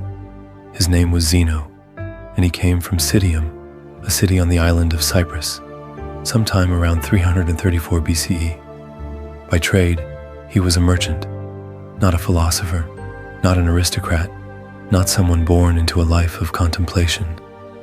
He dealt in a valuable dye called Tyrian purple, sailing goods across the Mediterranean the way merchants of his era did, building, presumably, an ordinary life around an ordinary trade. And then, somewhere off the coast of Greece, his ship went down. A storm, or a wreck against rocks. The details have been lost to history, but the outcome is clear. Zeno lost his cargo, his livelihood, very likely the entire fortune he had built his identity and future around, in the space of a single catastrophic afternoon. He washed ashore, by most accounts, in Athens, alive, but stripped of everything that had, until that morning, defined who he understood himself to be. I want you to sit with that image for a moment. A man standing on an unfamiliar shore, soaking wet, his entire livelihood at the bottom of the sea, with no clear sense of what came next. This is not an abstract philosophical scenario. This is a real human being, facing the exact kind of total, external devastation the Stoics would spend the next several centuries writing about. The sudden, unchosen collapse of everything a person thought they could count on. The story goes that Zeno wandered into a bookshop in Athens sometime after the wreck and picked up a book about Socrates, the philosopher who had died roughly a century earlier, but whose teachings continued to circulate through Athens in the writings of his students. Something in what he read struck him powerfully enough that he asked the bookseller where he might find someone like the man in the book, someone who lived by that kind of wisdom. As it happened, a cynic philosopher named Crates was passing by the shop at that very moment, and the bookseller pointed him out. Zeno followed him, and the philosophical education that would eventually produce Stoicism began, quite literally, in the aftermath of a shipwreck. Zeno would later say, according to the accounts that survive from later Stoic writers, that he made a prosperous voyage when he was shipwrecked, because the wreck was what led him to philosophy in the first place. I don't think he meant this as a simple, tidy silver lining platitude, the kind we've all learned to distrust, and rightly so, when it's offered too quickly to people still standing in the wreckage of their own lives.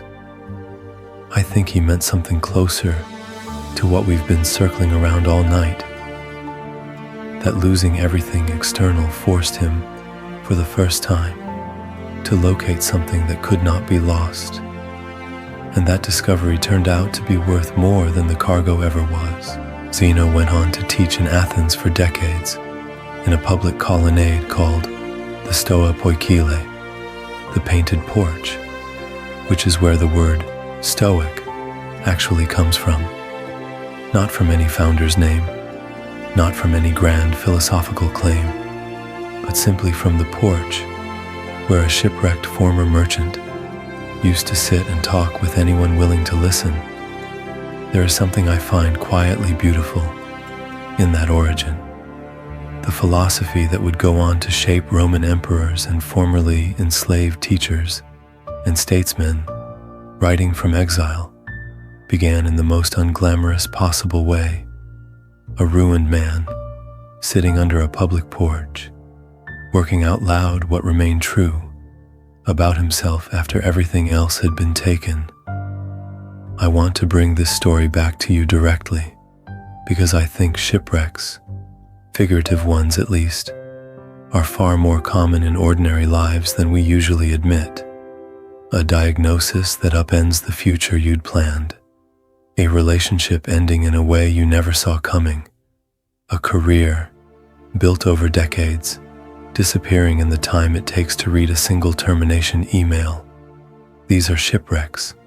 They are not smaller or less real, simply because they don't involve an actual sea. And in the aftermath of a shipwreck, yours, whatever form it took, whenever it happened, I think Zeno's story offers something quietly important. The wreck does not have the final word about who you are. It is devastating, and it deserves to be grieved as devastating, without the false cheer of pretending it was secretly a gift. But somewhere in the wet sand after the wreck, there is still a person standing there, capable of walking into an unfamiliar city, capable of finding, eventually, some new porch to sit under, some new way of understanding what remains true about them even after the cargo is gone. You are allowed to still be finding your porch. You are allowed to still be standing on the shore, soaked through, uncertain what comes next. That uncertainty is not a sign that something has gone wrong with you.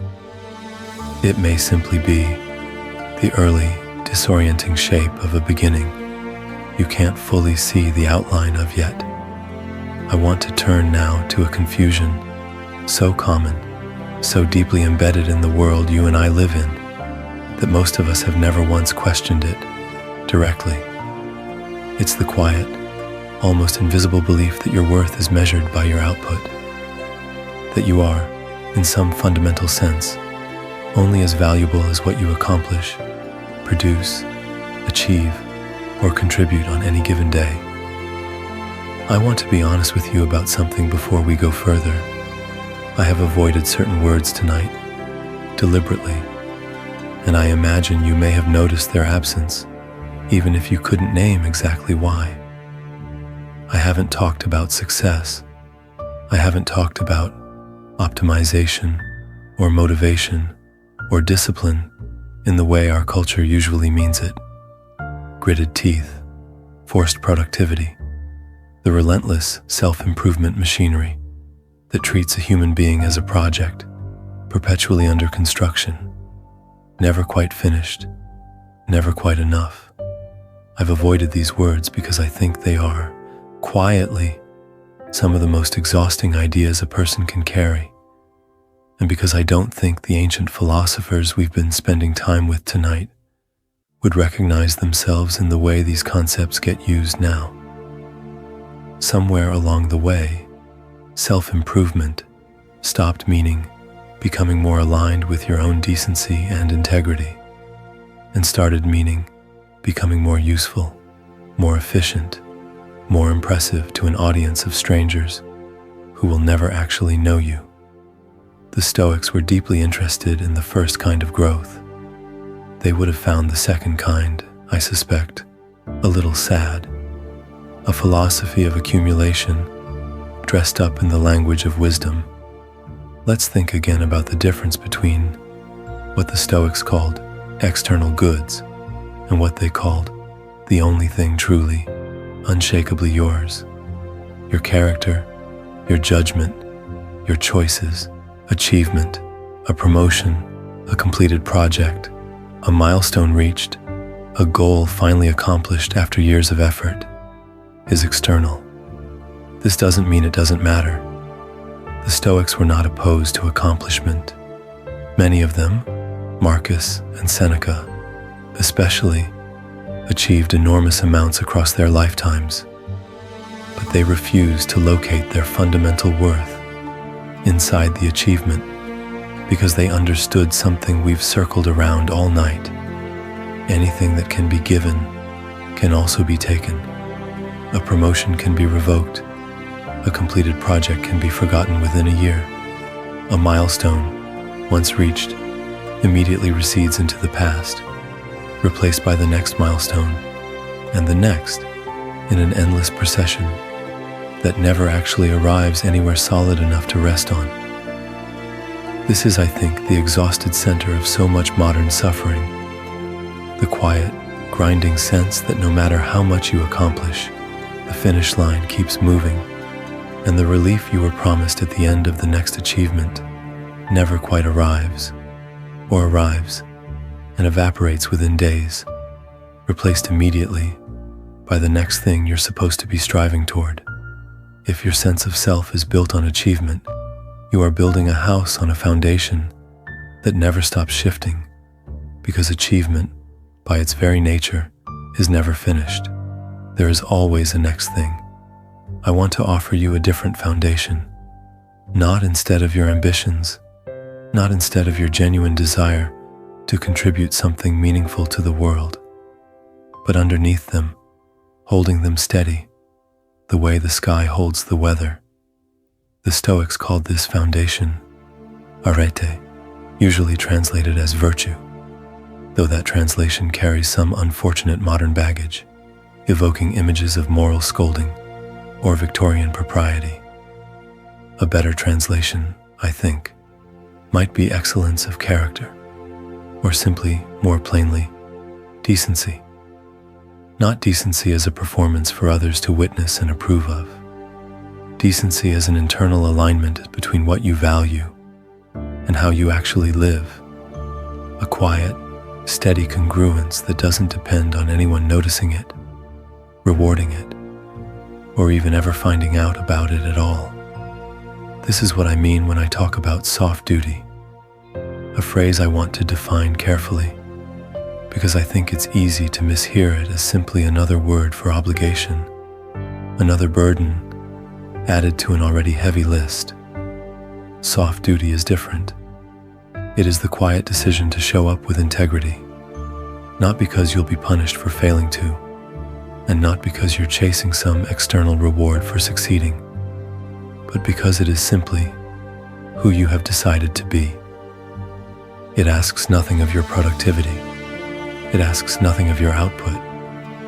It asks only that you meet each moment, however small, however unwitnessed, with the same quiet decency you would want to be met with yourself.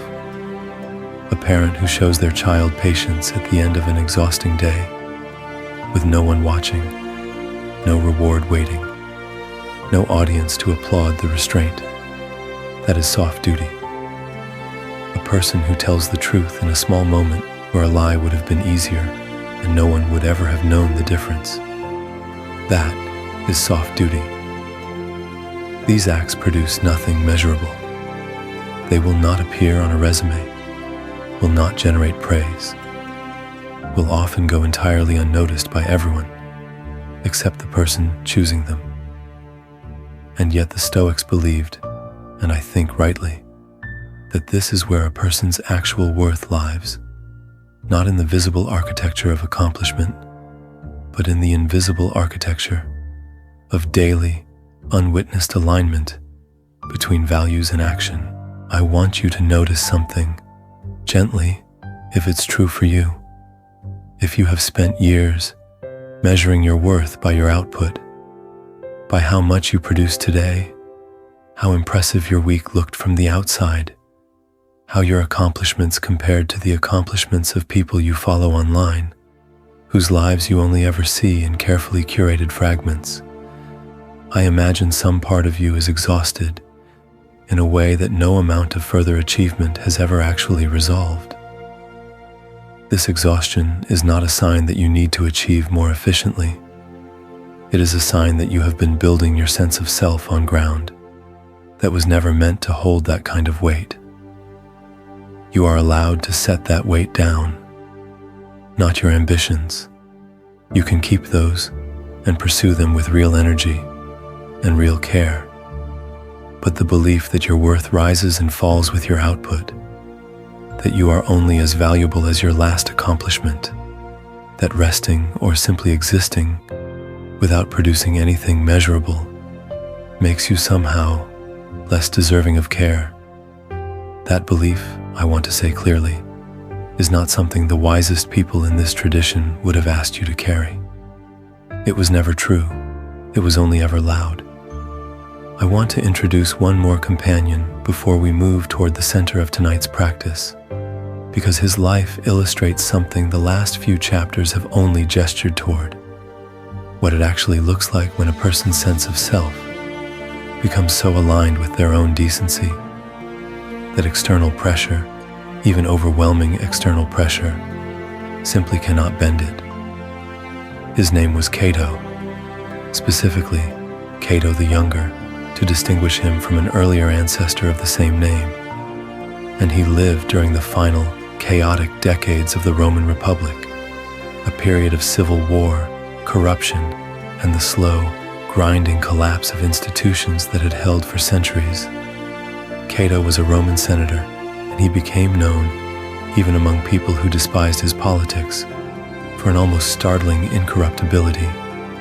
He could not be bribed.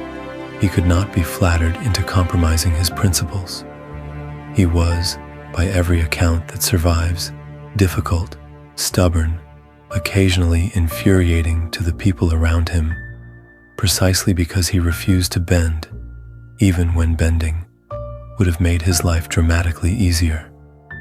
There's a story, often repeated by later Stoic writers, that Cato would sometimes walk through the streets of Rome without the toga praetexta, the formal purple-bordered garment that marked a man of his rank, and without sandals, deliberately inviting the discomfort and even the mild social scorn this would provoke, as a kind of ongoing practice in not needing the approval or good opinion of the people around him. He was training himself, quite literally, to be able to bear the loss of dignity and comfort, so that if life ever demanded he lose them for real, the loss would not be able to shake him. This might sound, on the surface, like a strange, almost masochistic practice, and I want to be careful not to romanticize discomfort for its own sake. That's not the lesson I want you to take from Cato's life. But I think what he was doing, underneath the specific and somewhat extreme practice, points toward something genuinely useful. He understood that the things we're most afraid to lose are often the things that have the most power over us, and that practicing, in small and safe ways, the experience of not having them gradually loosens their grip. Cato's life ended in a way that has become, for the entire Stoic tradition, one of its most famous and most debated stories. As the Roman Republic collapsed into civil war, and Julius Caesar's forces closed in on the last remaining Republican resistance in North Africa, Cato found himself facing capture, and with it, the prospect of accepting Caesar's mercy, living out his remaining years as a pardoned enemy of a man he believed had destroyed the republic he'd spent his life defending. Rather than accept that mercy, and rather than compromise the alignment between his values and his life that he had spent decades building, Cato took his own life in the city of Utica. I share this story not to suggest that his final choice is a template for anyone to follow. This is not a chapter about that kind of decision, and the Stoic tradition itself has debated for 2,000 years whether Cato's final act represented the height of principled consistency or a kind of rigid inflexibility that even Stoicism doesn't fully endorse. What I want you to take from his life is something more specific. Cato became, for centuries of later readers, the image of a person so thoroughly aligned with their own values that no external pressure, however severe, could separate the two. Whether or not his final choice was wise, the life that preceded it demonstrated something the Stoics prized enormously: the possibility of building a self so consistent, so free from the small daily compromises most of us make without even noticing, that its shape becomes almost impossible for the world to distort. I don't think most of us need to walk barefoot through hostile streets to build this kind of alignment, and I certainly don't think tonight is asking anything so dramatic of you. But I do think Cato's life offers a useful, quieter question to sit with. Where, in your own daily life, do you compromise your sense of decency in small ways, so gradually and so habitually that you've stopped even noticing you're doing it? Where do you say yes when your actual values would say no, simply because saying no feels, in the moment, more costly than the discomfort of betraying yourself just slightly? These small betrayals accumulate. They are, I think, part of why so many of us feel a low, persistent hum of disconnection from ourselves, even when nothing dramatic has gone wrong in our lives. Every small compromise between what you value and how you actually act creates a tiny gap, and enough small gaps over enough years can leave a person feeling like a stranger to themselves, even while everyone around them sees only the smooth, functional mask.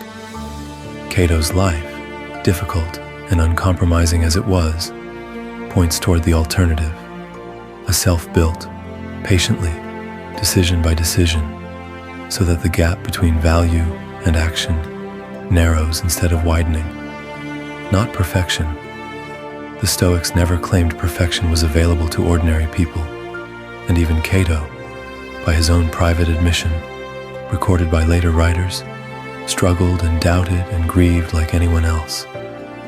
But a direction, a daily, quiet orientation toward alignment rather than away from it. Before we go further, let's rest again. This one might feel a little different than the others. Picture an empty room, not cold, not sad, just empty in the sense of uncluttered. Bare wooden floors, soft light coming through a window somewhere out of view. No furniture, no decoration, nothing demanding your attention or asking anything of you. This room is not empty because something is missing.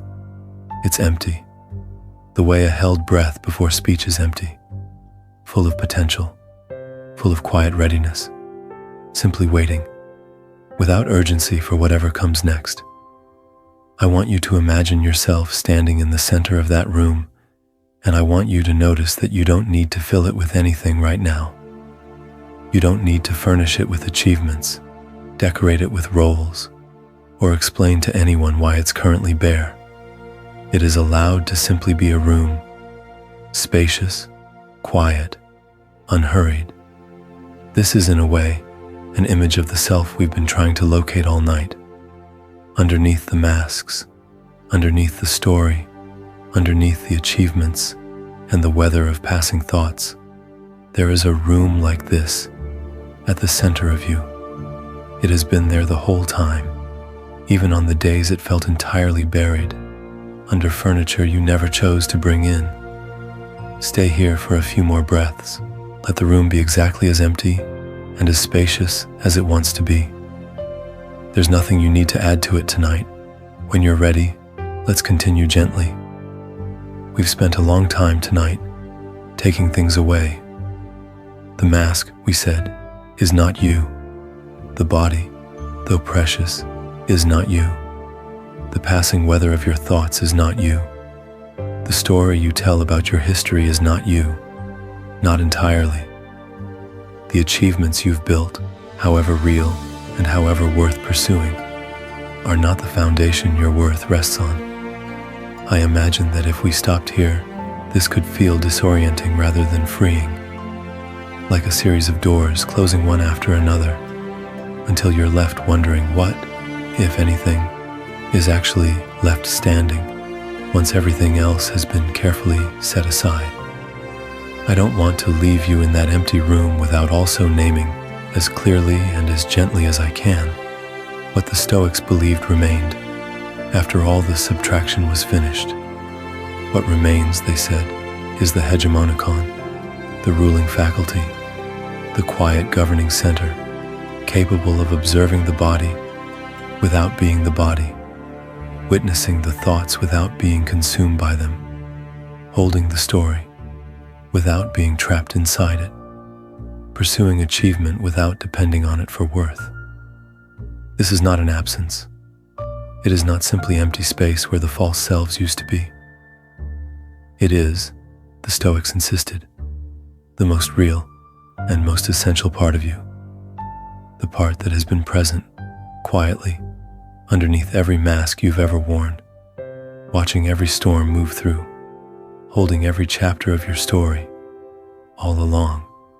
I want to describe this part of you carefully, because it's easy to make it sound abstract or philosophical, in a way that keeps it at arm's length, when actually, I think, it is the most intimate and immediate thing about you, closer to you than your own name. It is the part of you that is aware right now, in this exact moment, of the words moving through your mind as you take them in. It is the part of you that noticed, earlier tonight, the weight of your shoulders and the temperature of the room. It is the part of you that has been quietly present through every version of yourself you've ever been, the child you were, the person you are now, whoever you'll become across the years still ahead of you, unchanged in its essential nature, even as everything else about you has shifted and grown and been reshaped by time. Marcus Aurelius, writing to himself in that private notebook we spent time with earlier, called this the part of a person that no one can compel to lie, and no one can compel to remain ignorant of what it truly is.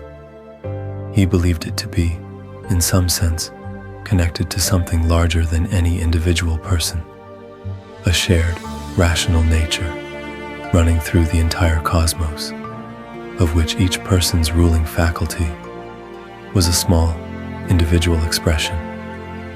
You don't need to accept that larger cosmic claim to find the psychological observation underneath it useful.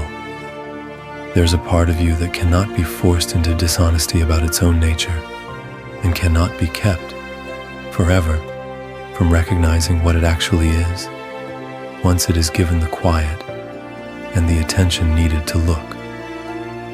This is, I think, the deepest promise of everything we've explored tonight. Not that your pain isn't real, not that your body doesn't matter, or your thoughts don't deserve care, or your history doesn't shape you, or your achievements aren't worth pursuing, but that underneath all of it, patient, steady, undiminished by any of the storms that have passed through you across however many years you've been alive, there is a center that was never actually lost, no matter how buried it has sometimes felt. It was only ever waiting to be recognized again. I want to offer you a question now, not to answer immediately, not even necessarily tonight, but to carry with you the way you might carry a small stone in your pocket, returning your thumb to it occasionally over the coming days and weeks. What remains true about you on your very best day and your very worst day alike? Not your circumstances. Those change enormously between your best and worst days. Not your mood, not your productivity, not how well you're currently performing any of your various roles. What is the thread of you that runs, unbroken, through both extremes? For some people, this thread reveals itself as a certain quality of attention, a way of noticing the world that persists, no matter what's happening around them. For others, it's a quiet, stubborn commitment to kindness, even in moments when kindness costs something. For others still, it's simply an awareness, a witnessing presence, difficult to name in words, but unmistakable once you turn your attention toward it directly. Whatever form it takes for you, I want you to trust that it is there, and that it has been there the entire time. You've been listening to these words tonight, steady, patient, entirely unmoved by whatever mask, story, or storm currently happens to be passing through the surface of your life. There's a dimension of this we haven't touched yet, and I think it matters enough to spend real time with before we move toward the close of tonight's practice. Everything so far has been about your relationship with yourself, the masks you wear, the thoughts that pass through you, the story you carry, the achievements you chase. But the self we've been uncovering tonight doesn't exist in isolation. It exists and is shaped and is revealed most clearly in relationship with other people. The Stoics believed deeply in what they called oikeiosis, a difficult word to translate cleanly, but it points towards something like an expanding circle of care, beginning with yourself, extending outward to your family, your community, and eventually, in its fullest expression, to the whole of humanity. This wasn't a sentimental idea for them. It was, in fact, deeply practical.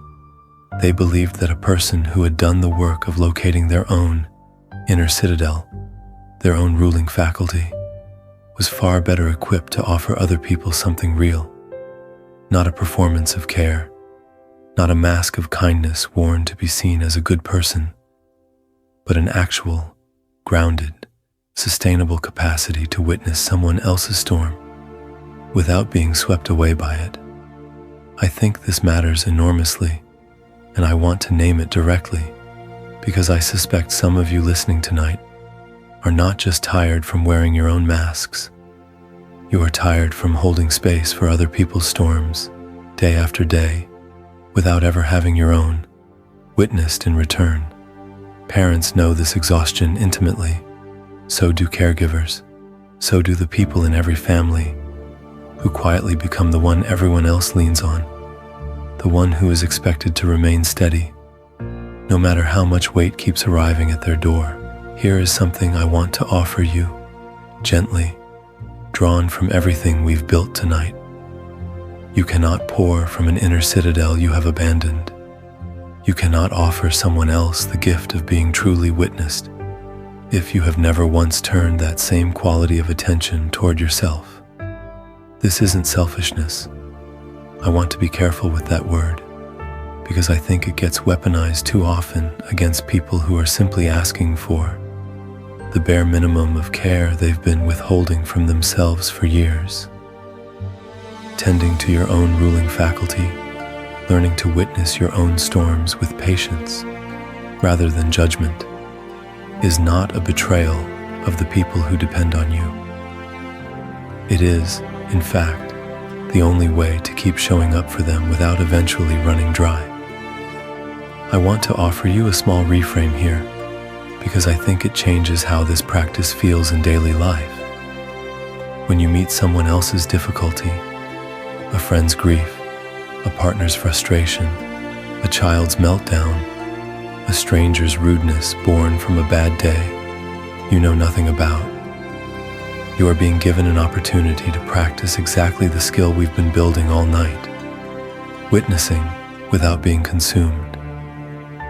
Just as you can watch your own anxious thought pass by without becoming the anxiety itself, you can witness someone else's storm, their anger, their pain, their difficult mood, without absorbing it as though it were your own weather.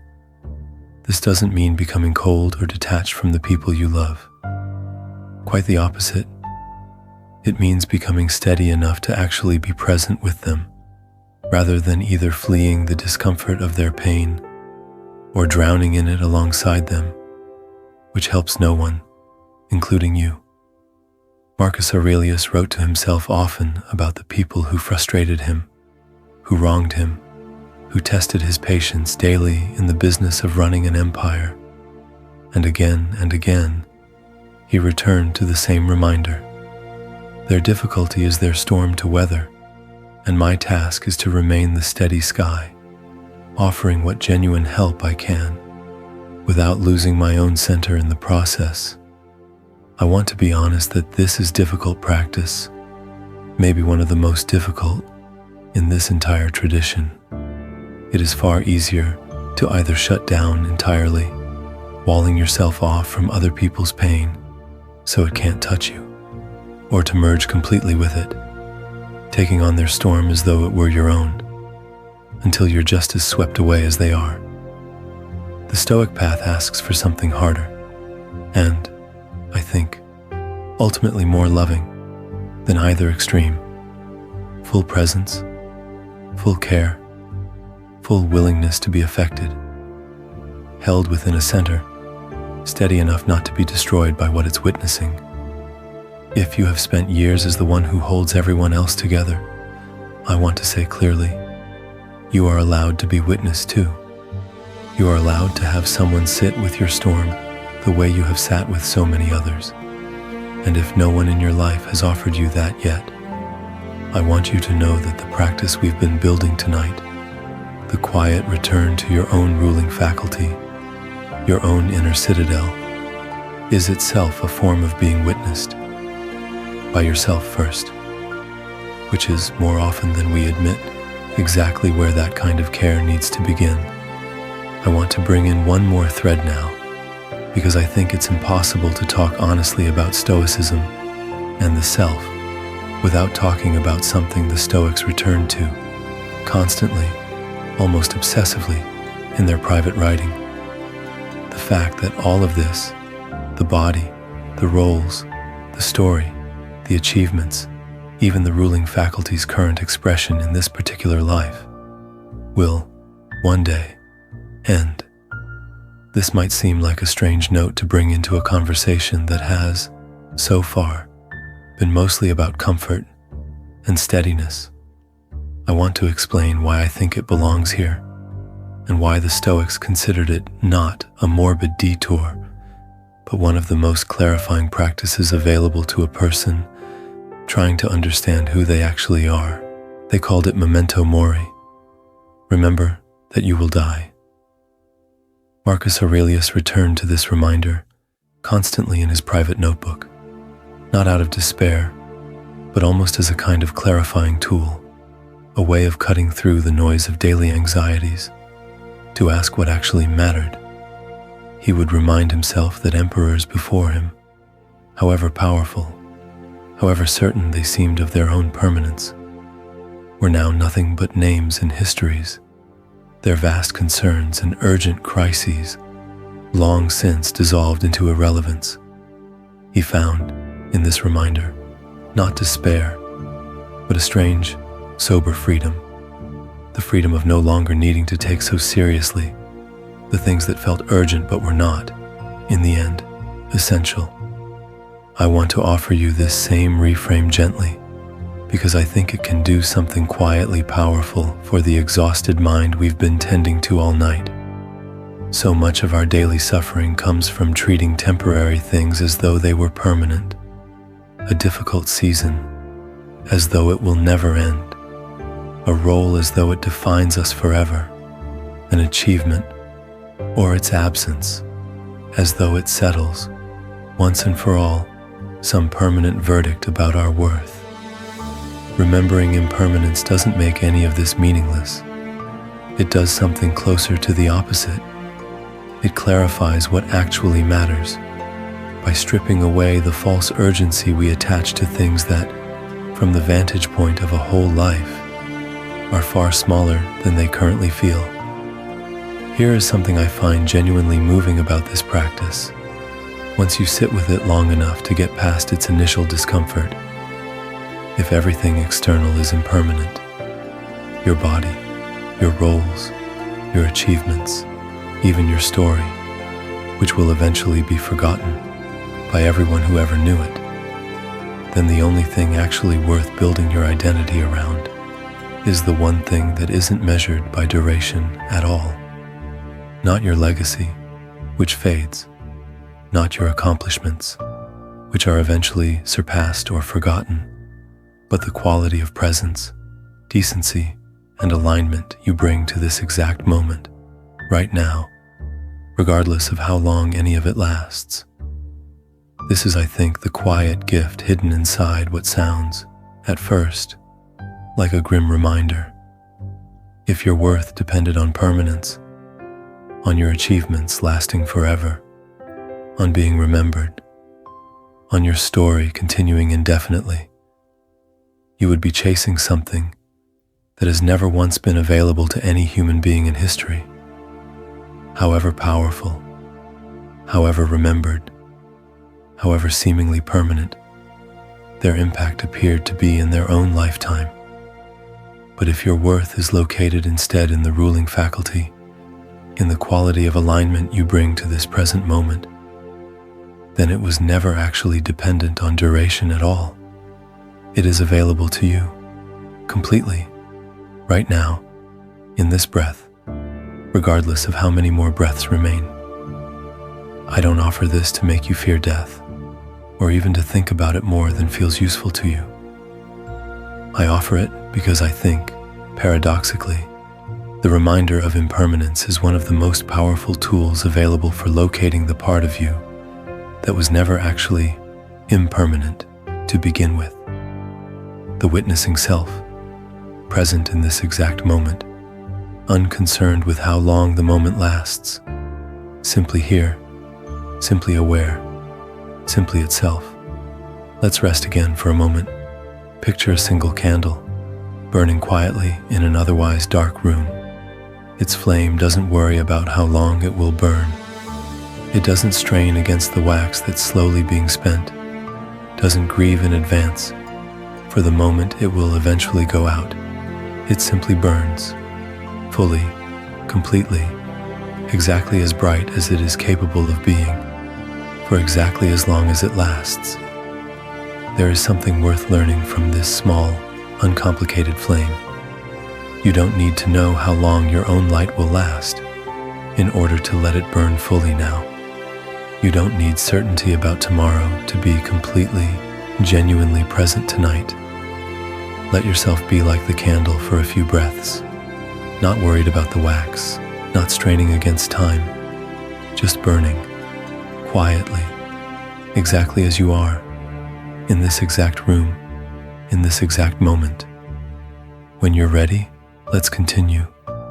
I want to bring together, now, everything we've walked through tonight and offer you a clearer picture of what it might actually mean to live from this deeper self we've been circling, not as a single dramatic transformation, but as a slow, patient construction, the way an actual fortress is built, one stone at a time, over years, by hands that don't expect the whole structure to rise in a single afternoon. Remember the image from earlier, the inner citadel, the fortified center that external events can besiege but never fully breach, so long as the person inside continues tending it. I want to be honest with you about something important. This citadel is not something you either have or don't have.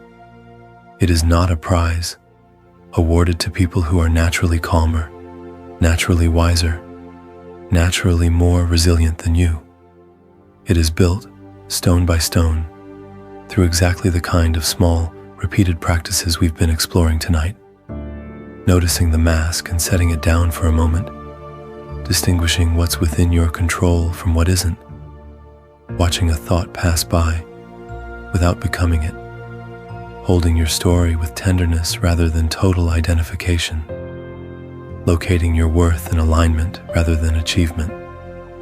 Each time you practice one of these small movements, the unmasking pause, the anchor point, the witness seat, you are laying a single stone in that citadel, not dramatically, not in a way that will feel, in the moment, like it's accomplishing very much at all. This is important to say clearly, because I think many people abandon practices like these too early, expecting an immediate, dramatic shift in how they feel. And when that dramatic shift doesn't arrive within a few days, they conclude the practice isn't working and set it aside. But the citadel was never built that way. Not for Marcus, not for Epictetus, not for Seneca, not for any of the people we've spent time with tonight. It was built across years, sometimes decades, through the unglamorous repetition of small, private moments no one else ever witnessed.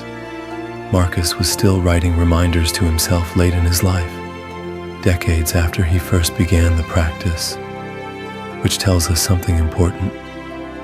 This was never about arriving at a finished state of permanent calm, immune to all future difficulty. It was about the ongoing, lifelong tending of a structure that needs continuous care, the way any fortress needs continuous maintenance, the way any garden needs continuous attention, no matter how established it has become. I want to offer you some relief here, because I suspect part of you has been listening tonight, wondering whether you're doing this correctly, whether you've already fallen behind some invisible timeline for how quickly a person should be able to locate their true self and live from it consistently. There is no timeline. There is no correct pace. The citadel is built by anyone willing to keep placing stones, however slowly, however imperfectly, across however long it takes, and it remains available to be built even by people who feel, right now, tonight, that they are starting from absolute zero, with no foundation at all. In fact, I want to suggest something that might sound counterintuitive. Feeling like you're starting from zero is not a disadvantage in this practice. Some of the people whose stories we've walked through tonight built their strongest inner citadels precisely because life had first stripped them of every external structure they'd previously relied on instead. Zeno built his after a shipwreck took everything he owned. Epictetus built his while enslaved, with no external freedom to fall back on. Seneca built his in exile, cut off from everything that had previously defined his sense of self. If you feel, tonight, like you have very little external ground to stand on, you may, in fact, be in an unusually clear position to begin building something that has nothing to do with external ground at all. I don't say this to minimize whatever difficulty brought you to this video tonight. I say it because I think it's true, and because I think it deserves to be said plainly, without decoration. The work available to you right now is not diminished by your circumstances. It may, in some strange and quiet way, be clarified by them.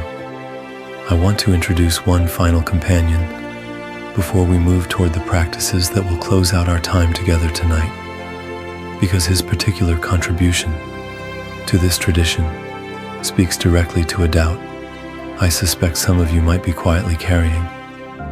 The doubt that this kind of inner work is really for people like you.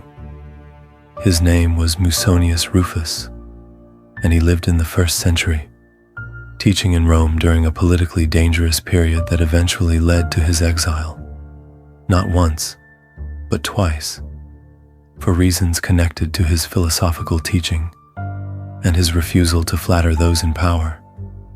He is less famous today than his student Epictetus, who carried his teachings forward and expanded them into the tradition we've been exploring all night.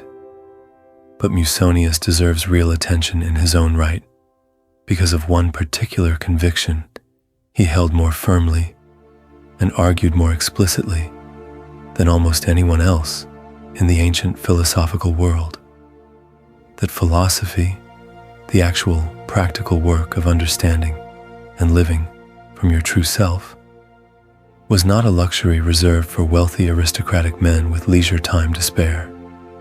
It belonged, he insisted, to everyone, women as much as men, enslaved people as much as free citizens, working people as much as the wealthy.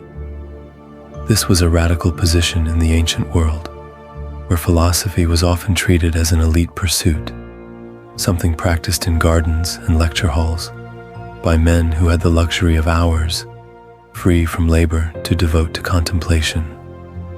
Musonius argued, against the grain of much of his era's assumptions, that women had the same capacity for reason and virtue as men and deserved the same philosophical education.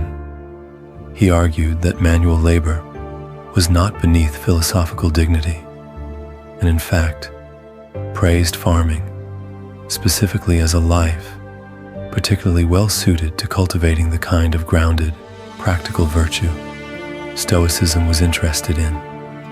He believed the ruling faculty we've been discussing all night, the capacity to distinguish what's in your control from what isn't, to witness your thoughts rather than being consumed by them, to build an inner citadel unshaken by circumstance, belonged by nature to every single human being, regardless of their social position, wealth, gender, or education. I want to bring this directly to you because I think it matters. If some part of you has been listening tonight thinking, quietly, this all sounds nice, but it's probably easier for people with more time, more resources, more freedom than I actually have, I want to gently push back on that assumption, using Musonius as my evidence. He was making this exact argument nearly 2,000 years ago, directly to people who had far fewer resources and far less freedom than almost anyone likely to be listening to this tonight, insisting, patiently and repeatedly, that the inner citadel was not a luxury good reserved for the privileged. It was, and remains, available to anyone willing to do the quiet, patient, unglamorous work of tending it. Musonius taught practical exercises for his students, not abstract philosophical arguments alone, but real, applicable practices for training the mind towards steadiness. He believed in what we might now call embodied practice, enduring minor discomforts voluntarily, as Cato did, not out of self-punishment but as training for a mind that needed to remain steady even when circumstances weren't comfortable. He believed philosophy needed to be lived daily in small, repeated actions, rather than merely discussed in lecture halls and then set aside. I think this is worth remembering as we move toward the closing practices of tonight's time together. Everything we've discussed, the masks, the ruling faculty, the inner citadel, the witnessing self, is not an elite or rarefied form of wisdom, available only to emperors and philosophers with time and resources most of us will never have. It was explicitly, deliberately, argued by at least one of its major teachers to belong to everyone, including you, including whatever your circumstances happen to be tonight. Tired, busy, uncertain, carrying more than you'd like to admit. The Citadel is yours to build, regardless of how much or how little else you currently have.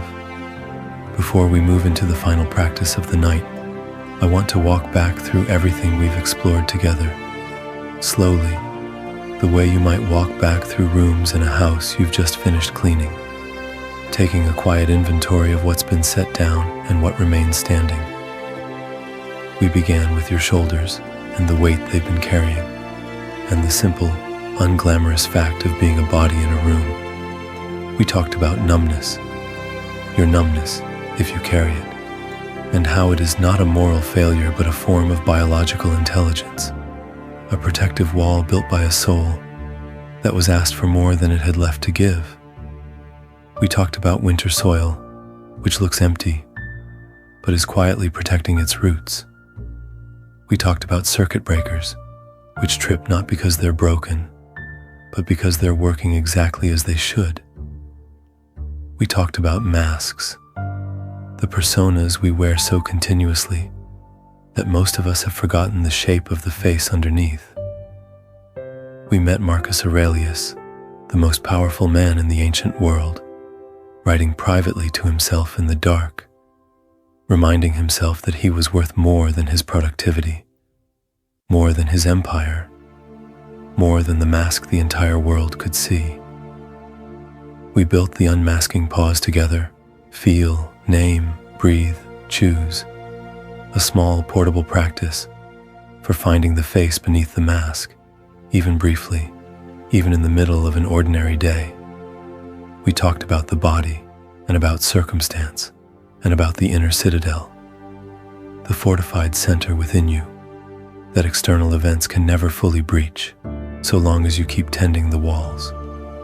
We met Epictetus, who found this freedom while enslaved, who taught the dichotomy of control from inside a life with almost no external control at all, and who showed us that the deepest freedom available to any person has never depended on their external circumstances. We built the anchor point, feel, name, breathe, choose, a tool for the moments when something outside your control has just happened, and you need to find the one true thing your hands can actually hold. We talked about thoughts and about the difference between the sky and the weather, moving across it. We met Carl Jung and his understanding of the shadow and the practice of witnessing rather than suppressing or being consumed by the difficult parts of your inner life.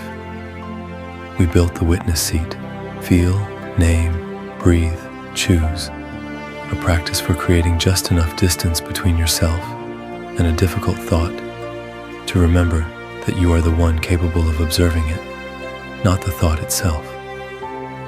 We talked about grief and about loss and about Seneca, exiled to an island for 8 years, writing some of the most tender philosophy on record about what remains true of a person after fortune has taken nearly everything else. We talked about story, the narrative you carry about who you are, built from real events but never quite the whole truth of you. We talked about achievement and the exhausting, endless treadmill of measuring your worth by your output, and about soft duty, the quiet, unwitnessed alignment between your values and your actions that asks nothing of your productivity and everything of your integrity. We met Cato, who trained himself in small and deliberate ways not to need the world's approval. We met Zeno, shipwrecked and stripped of everything, who found in that wreck the beginning of an entire tradition of thought. We met Musonius Rufus, who insisted, against the assumptions of his entire era, that this work belongs to everyone, not just to emperors and philosophers, but to anyone willing to tend it. And underneath all of it, we kept returning to the same quiet center, the ruling faculty, the witnessing self, the part of you that has been present through every mask, every storm, every chapter of your story, every achievement, and every loss. Steady, patient, undiminished, waiting only to be recognized again. If even a small part of this has landed somewhere true in you tonight, I want you to know that nothing further is required of you right now. You don't need to remember every image, every name, every practice we've walked through. You don't need to apply all of it perfectly starting tomorrow morning. The Citadel is built one stone at a time, and tonight, simply by listening this far, simply by staying present, through the weight of your own tiredness to receive these words, you have already placed several. I want to give you one more tool tonight, the one I'd like you to carry forward as the anchor for everything else we've discussed. We'll call it the stone ritual, and unlike the others, this one is meant less for a single sharp moment and more as a small evening practice, something you might return to at the close of an ordinary day, the way you might brush your teeth or lock the front door before sleep. Here is how it works, and I want to walk you through it slowly because I'd like you to actually feel each part rather than simply understand it as a concept. At the end of the day, tonight, if you're willing, or whenever this practice next finds you, I want you to imagine, or if you like, actually hold a small stone. It doesn't need to be a special one. Any stone will do, or even just the idea of one, cupped in your palm. Feel. Bring to mind whatever burden you've been carrying today. Not everything, just the heaviest single thing, the one sitting most insistently on your chest right now. Let yourself actually feel its weight for a moment, without rushing past it. You don't need to solve it. You don't need to understand it fully. Just feel its presence. Honestly, the way you'd feel the actual weight of a stone in your hand. Name. Give the burden a simple, honest name. And as you do, imagine that name settling into the stone itself, as though the stone were absorbing the weight directly from your chest, taking on whatever you've named, so that it no longer has to live only inside you. This is the fear about tomorrow's conversation. This is the grief about what didn't work out. This is the exhaustion of holding everyone else together today.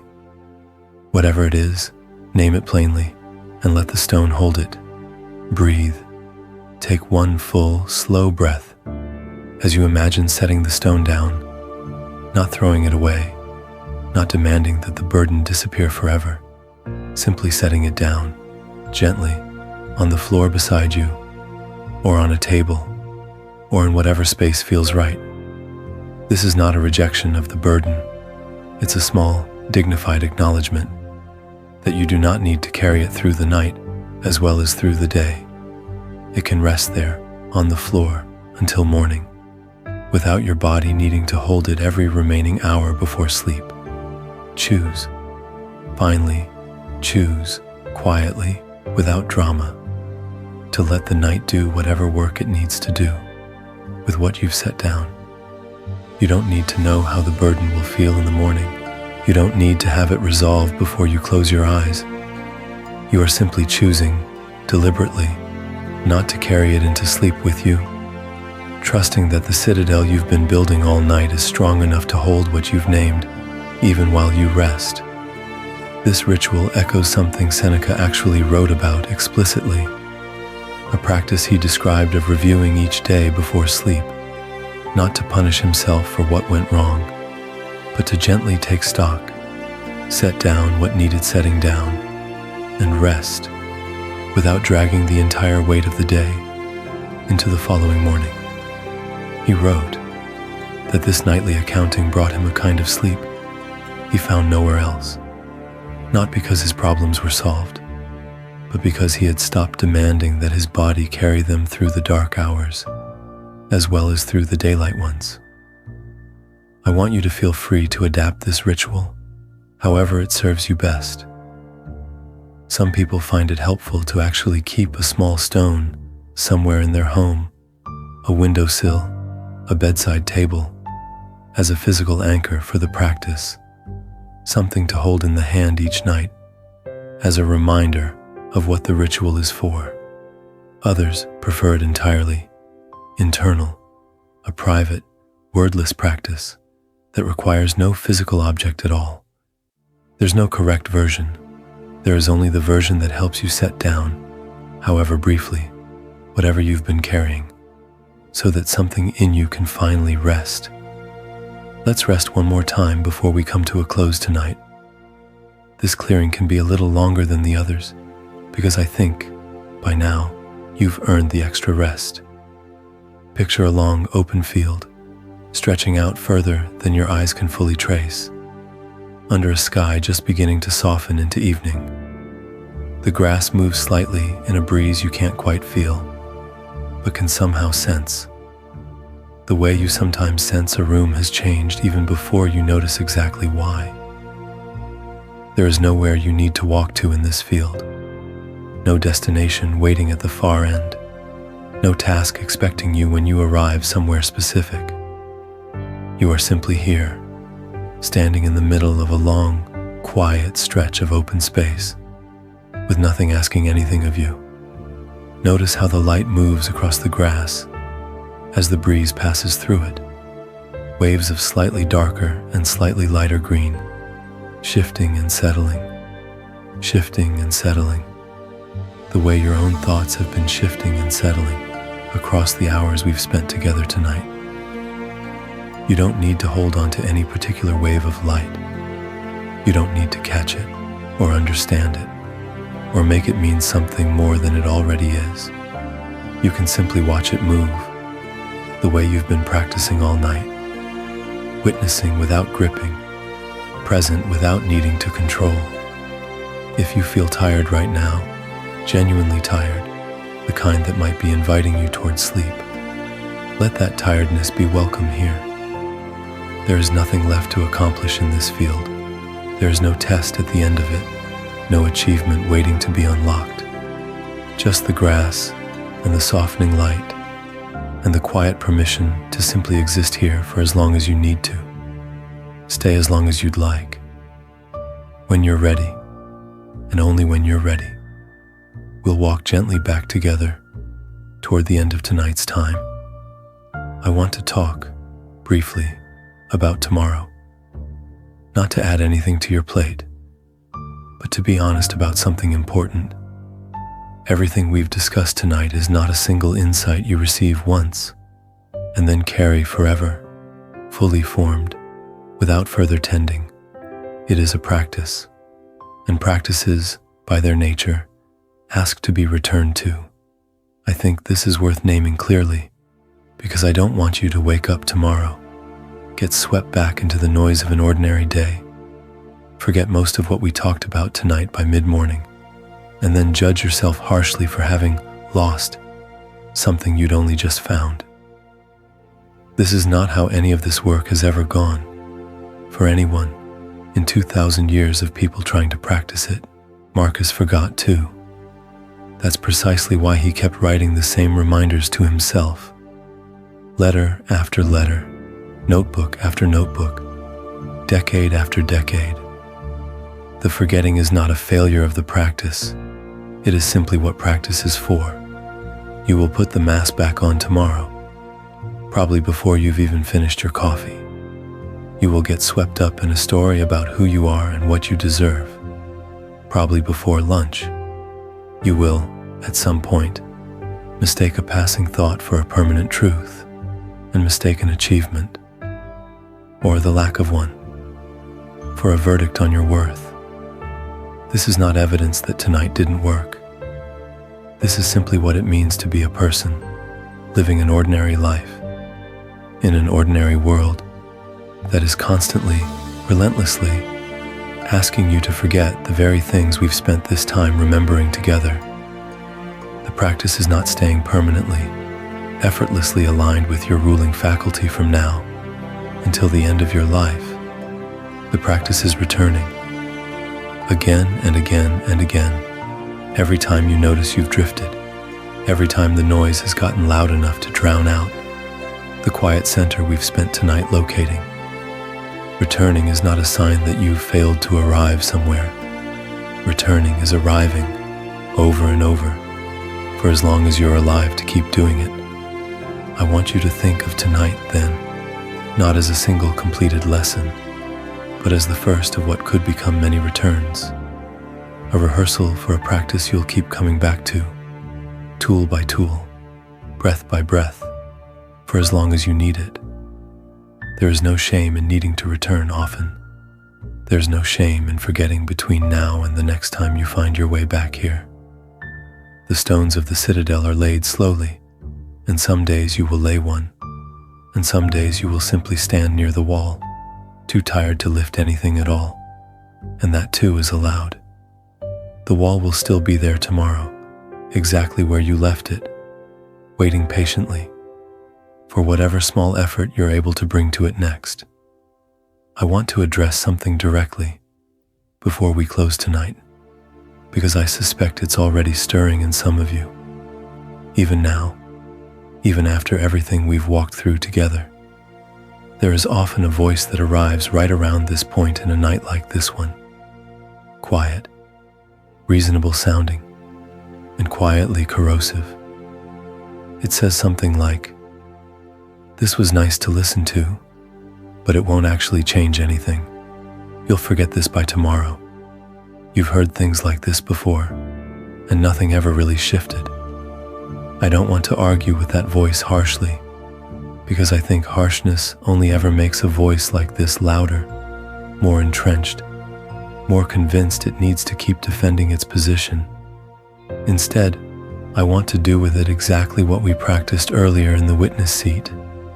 Notice it, name it, and hold it at just enough distance to ask whether it's actually telling you the truth, or whether it's simply an old, worn pattern of thought, passing through you the way weather passes through sky. Here is what I'd gently offer that voice, if it's present in you right now. It's true that a single night of listening rarely produces permanent transformation. Nothing in this tradition has ever claimed otherwise, and I distrust anyone who told you it could. But it's also true that every stone and every citadel we discussed tonight, Marcus's, Epictetus's, Seneca's, Cato's, Zeno's, Musonius's, was laid one at a time through practices that, on any single given evening, probably felt exactly as uncertain and exactly as unremarkable as tonight might feel to you right now. None of them knew, in the moment, which specific night's practice would matter. They simply kept returning, night after night, letter after letter, breath after breath, until the returning itself became the citadel. I also want to name something else, gently, because I think it matters. The voice telling you this won't work is often not actually offering you an honest prediction about the future. It is, more often, protecting you from the vulnerability of hoping for something and being disappointed. This is its own kind of protective wall, not unlike the numbness we talked about at the very beginning of tonight. A defense built by a part of you that has been let down before, maybe many times, by promises of transformation that didn't hold. I don't want to argue that wall out of existence either. I simply want to notice it with you, gently, and ask whether it's serving you right now, or whether it might be worth setting down, even briefly, enough to let tonight's practice have a fair chance to plant something real. There is one more doubt I want to address directly, because I think it's common and rarely spoken aloud. The fear that doing this kind of inner work means becoming less driven, less engaged with your actual life, somehow smaller or less ambitious than you currently are. I want to be clear that nothing in this tradition asks you to want less, achieve less, or care less about the people and goals that matter to you. What it asks is that you stop locating your fundamental worth inside those achievements, not because they don't matter, but because worth located there will always, eventually, leave you exhausted, chasing a finish line that keeps moving. Locating your worth instead in your ruling faculty, your alignment, your soft duty to your own decency. This doesn't diminish your ambitions. It simply gives them a steadier foundation to stand on, one that doesn't collapse the moment an outcome doesn't go your way. If the old voice is still there, quietly skeptical, I don't need you to argue it into silence tonight. I only need you to notice that it's there. Name it honestly, and let it exist alongside whatever small, quiet hope also managed to survive these last however many minutes we've spent together. Both can be true at once. Doubt and hope have never actually required each other's absence to coexist in the same tired, honest heart. I want to leave you with one more practice before we close tonight. Not one of the 4-step formulas we've built together, but something a little more open, a little more personal, modeled directly on what Marcus Aurelius was doing in that private notebook we spent time with earlier. At some point in the coming days, tonight, if sleep isn't calling yet, or tomorrow, or whenever the moment finds you, I want to invite you to write a short letter, not to anyone else, to yourself, not for an audience, not for anyone else's eyes, not even necessarily to be kept. Some people write these letters and burn them. Others keep them for years. Others forget they exist until they stumble across them unexpectedly at some later point in life and are startled by what an earlier version of themselves needed to say. There's no required structure, no correct way to begin. But if it helps to have somewhere to start, I might offer this. Begin by simply naming, honestly, whatever mask you've been wearing most heavily lately, the role that's been costing you the most to maintain. Then name what's underneath it as plainly as you can, not the polished version, not the version you'd say out loud in a room full of people. The tired, honest, unglamorous truth of where you actually are right now. From there, you might write to yourself the way Marcus wrote to himself, not with harsh instruction, not with a list of ways you need to improve, but with the same patient, steady reminder he returned to, again and again, that you are worth more than your productivity, that your worth was never dependent on the mask holding perfectly, that the ruling faculty at your center has been present through every difficult season you've ever lived through and remains present now, however quiet, however buried it might currently feel. You might write about what's within your control right now and what isn't, borrowing directly from Epictetus, separating the two clearly, so you can stop spending your limited strength on battles that were never yours to win.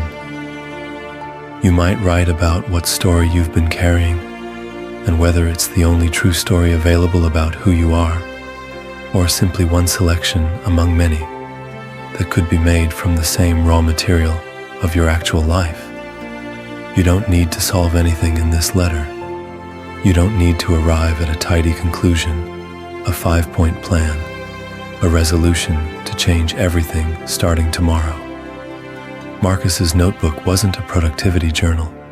It was a place where a tired man, wearing the heaviest mask available to any human being in his era, could simply be honest for a few private minutes before putting the mask back on and returning to the work the world required of him. I think there is enormous value in this kind of writing, precisely because it asks nothing of you except honesty. No audience is watching. No one will grade it, judge it, or use it against you. It is simply a place where the part of you, underneath every role, gets to speak, uninterrupted, for as long as it needs to. If you do write this letter, I want to offer you one final suggestion.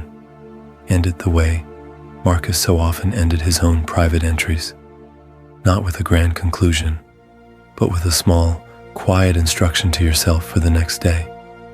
Something soft, something achievable. Not become a completely different person by tomorrow, but something closer to tomorrow. When the mass starts feeling heavy, pause for 4 breaths and remember there's a face underneath it. Small, human-sized, the kind of instruction an old friend might offer you, rather than a drill sergeant. Before we move into the final closing tonight, I want to spend a little more time on something that I think quietly worries a number of people drawn to this kind of inner work, even if it rarely gets said out loud. The fear that turning inward, tending your own ruling faculty, building your own inner citadel, might mean becoming more isolated, more withdrawn, more separate from the people and the world around you.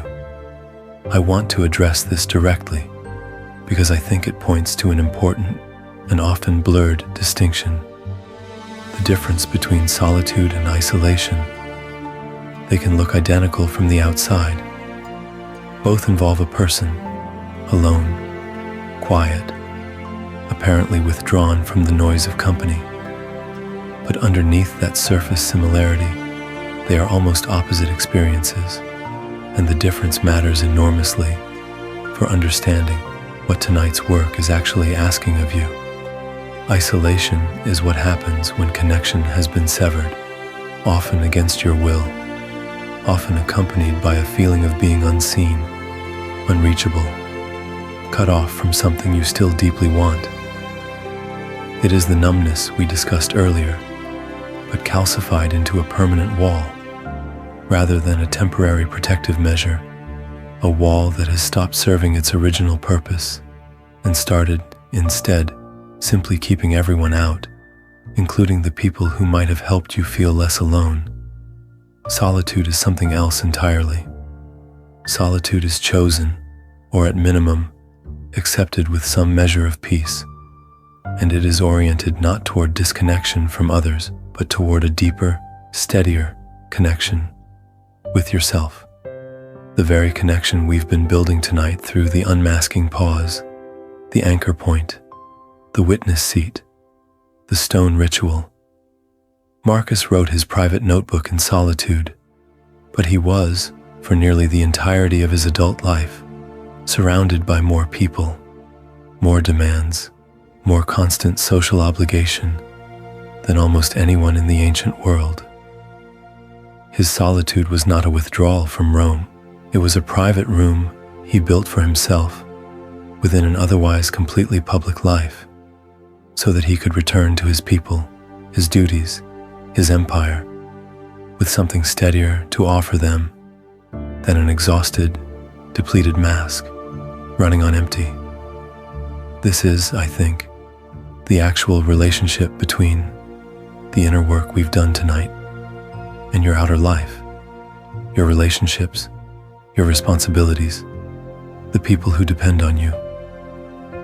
Tending your inner citadel doesn't pull you away from them. It gives you something more sustainable to bring back to them. A parent who has learned to witness their own difficult thoughts, rather than being swept away by them, is a steadier, more present parent, not a more distant one. A friend who has learned to distinguish what's in their control from what isn't is a friend who can offer real support without being pulled under by every crisis that arrives at their door. The Citadel is not a fortress you retreat into and never leave. It is a place you return to, briefly and regularly, precisely so you have something worth bringing back out into the world with you. I want to say this clearly. because I don't want the quiet, contemplative tone of tonight's practice to be mistaken for an argument in favor of withdrawing from your actual life. The Stoics were, almost without exception, deeply engaged citizens, statesmen, teachers, soldiers, administrators, people who took their public duties with total seriousness. Their inner work was never a substitute for outer engagement. It was the foundation that made sustained, sincere, outer engagement possible across an entire lifetime, rather than the kind of engagement that burns out after a few exhausting years and leaves nothing behind but resentment and depletion. So if you've been worried, even quietly, that tonight's work might be asking you to pull away from the people and responsibilities that matter to you, I want to offer you the opposite reassurance. This work is not in competition with your outer life. It is what allows your outer life to be sustained by something other than a mask running on fumes. The stronger your inner citadel becomes, the more genuine presence, patience, and care you will likely find yourself able to offer the people around you, not because you're trying harder to perform care, but because you'll actually have more of it available to give, drawn from a well that isn't perpetually running dry. As we come toward the close of tonight, I want to name a few things clearly, because I think it's just as important to say what this work does not ask of you as it is to say what it does. This was never asking you to stop feeling things.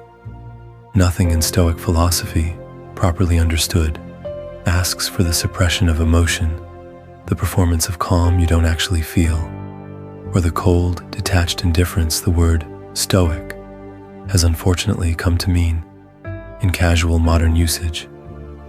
Grief, when it arrives, deserves to be grieved. Joy, when it arrives, deserves to be felt completely. The witnessing self we've spent tonight locating is not an emotionless observer, standing coldly apart from your feelings. It is closer to a steady, loving presence, capable of feeling everything fully, precisely because it is not afraid of being destroyed by any of it. This was never asking you to abandon your ambitions, your goals, your genuine desire to build a meaningful, engaged life.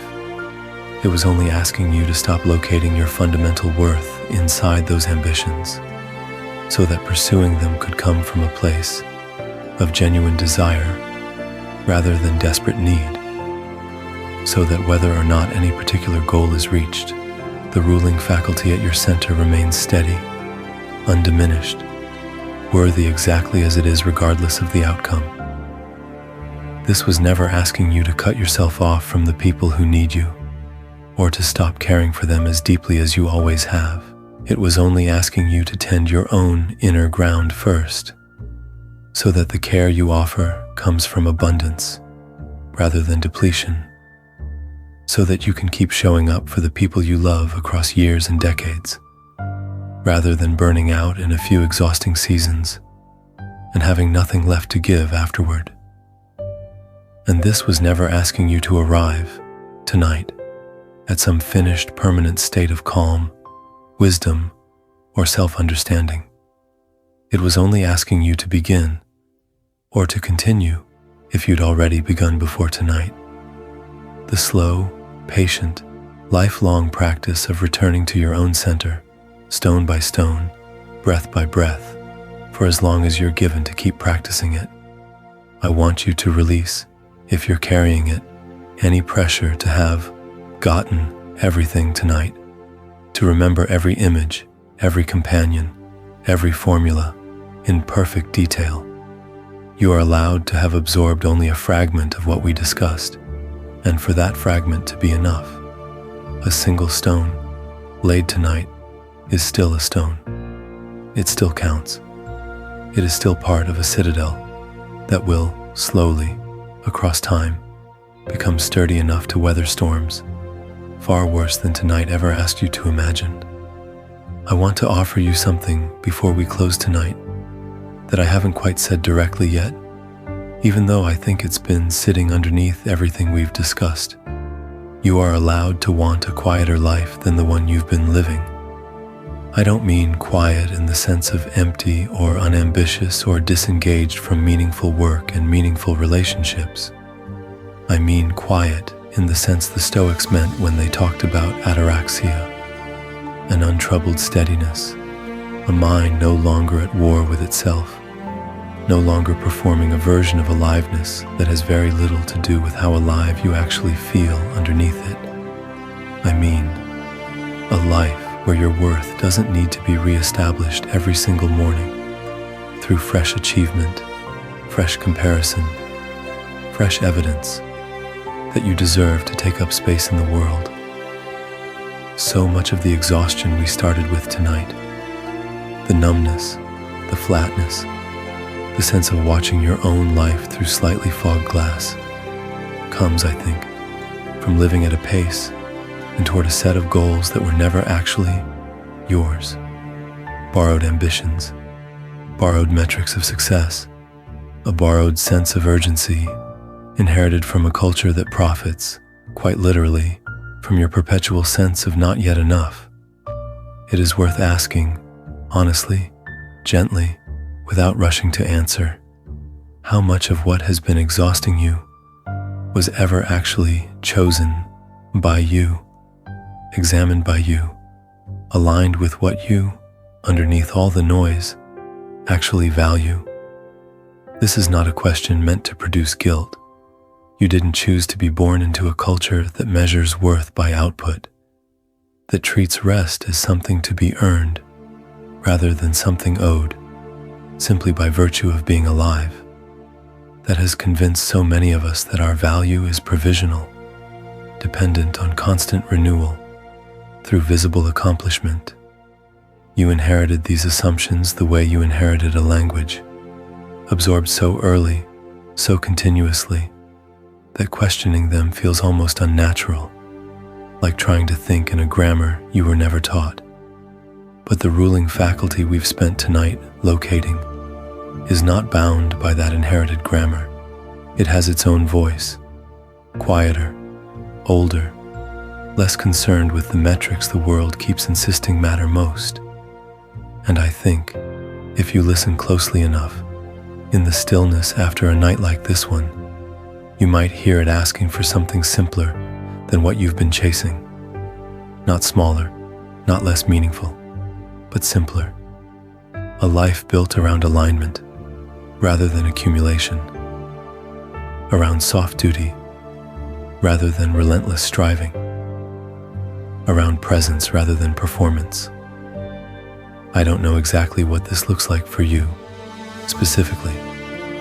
Only you can discover that, slowly, through the kind of returning practice we've discussed tonight. For some people, it means renegotiating how much of themselves they give away at work, drawing boundaries that used to feel impossible. For others, it means finally resting without guilt, allowing an evening or a weekend to simply exist without needing to be productive to justify its own occurrence. For others still, it means having an honest conversations they've been avoiding, or ending something that's been quietly costing them their alignment for years, or simply sitting still, some evenings, long enough to hear what their own ruling faculty actually wants, underneath everyone else's expectations of what it should want instead. Whatever it looks like for you, I want you to know that wanting it is not selfish, not lazy, not a betrayal of your ambitions or your responsibilities. It is, in fact, exactly what every companion we met tonight was reaching toward, in their own way, across their own very different circumstances. A life steady enough at its center that the noise of the world, however loud it gets, no longer has the final word over who you understand yourself to be. I think, too, of something worth naming plainly. A quiet life is not the same as a small life. Marcus governed an empire. Seneca advised one of the most powerful men in Roman history. Musonius taught openly in a dangerous political climate that eventually exiled him twice. None of these were small lives, timid or withdrawn from the world's demands. But underneath the scale of what they did, each of them was reaching, consistently, toward the same quiet center, a steadiness that had nothing to do with the size of their public role, and everything to do with the alignment of their private one. You can want an enormous, engaged, ambitious life, and still want it to be built on quiet ground. The two were never actually in conflict. They only appear that way from inside a culture that has confused loudness with meaning and busyness with worth. One more moment of rest before we close. Picture a door, standing slightly ajar, warm light spilling gently through the gap. You don't need to know exactly what room lies on the other side. You don't need a plan for walking through it tonight, or even this week. It's enough, for now, simply to know the door exists, unlocked, unguarded, waiting patiently for whenever you're ready. This door represents the life we've just been discussing, the quieter, steadier, more aligned life that becomes possible once you stop measuring your worth by output and start measuring it by the quiet integrity of how you meet each moment. You don't need to rush toward it. You don't need to force it open before you're ready. It will still be there tomorrow and the day after, exactly as open as it is right now. Notice too that nothing is asking you to walk through this door alone.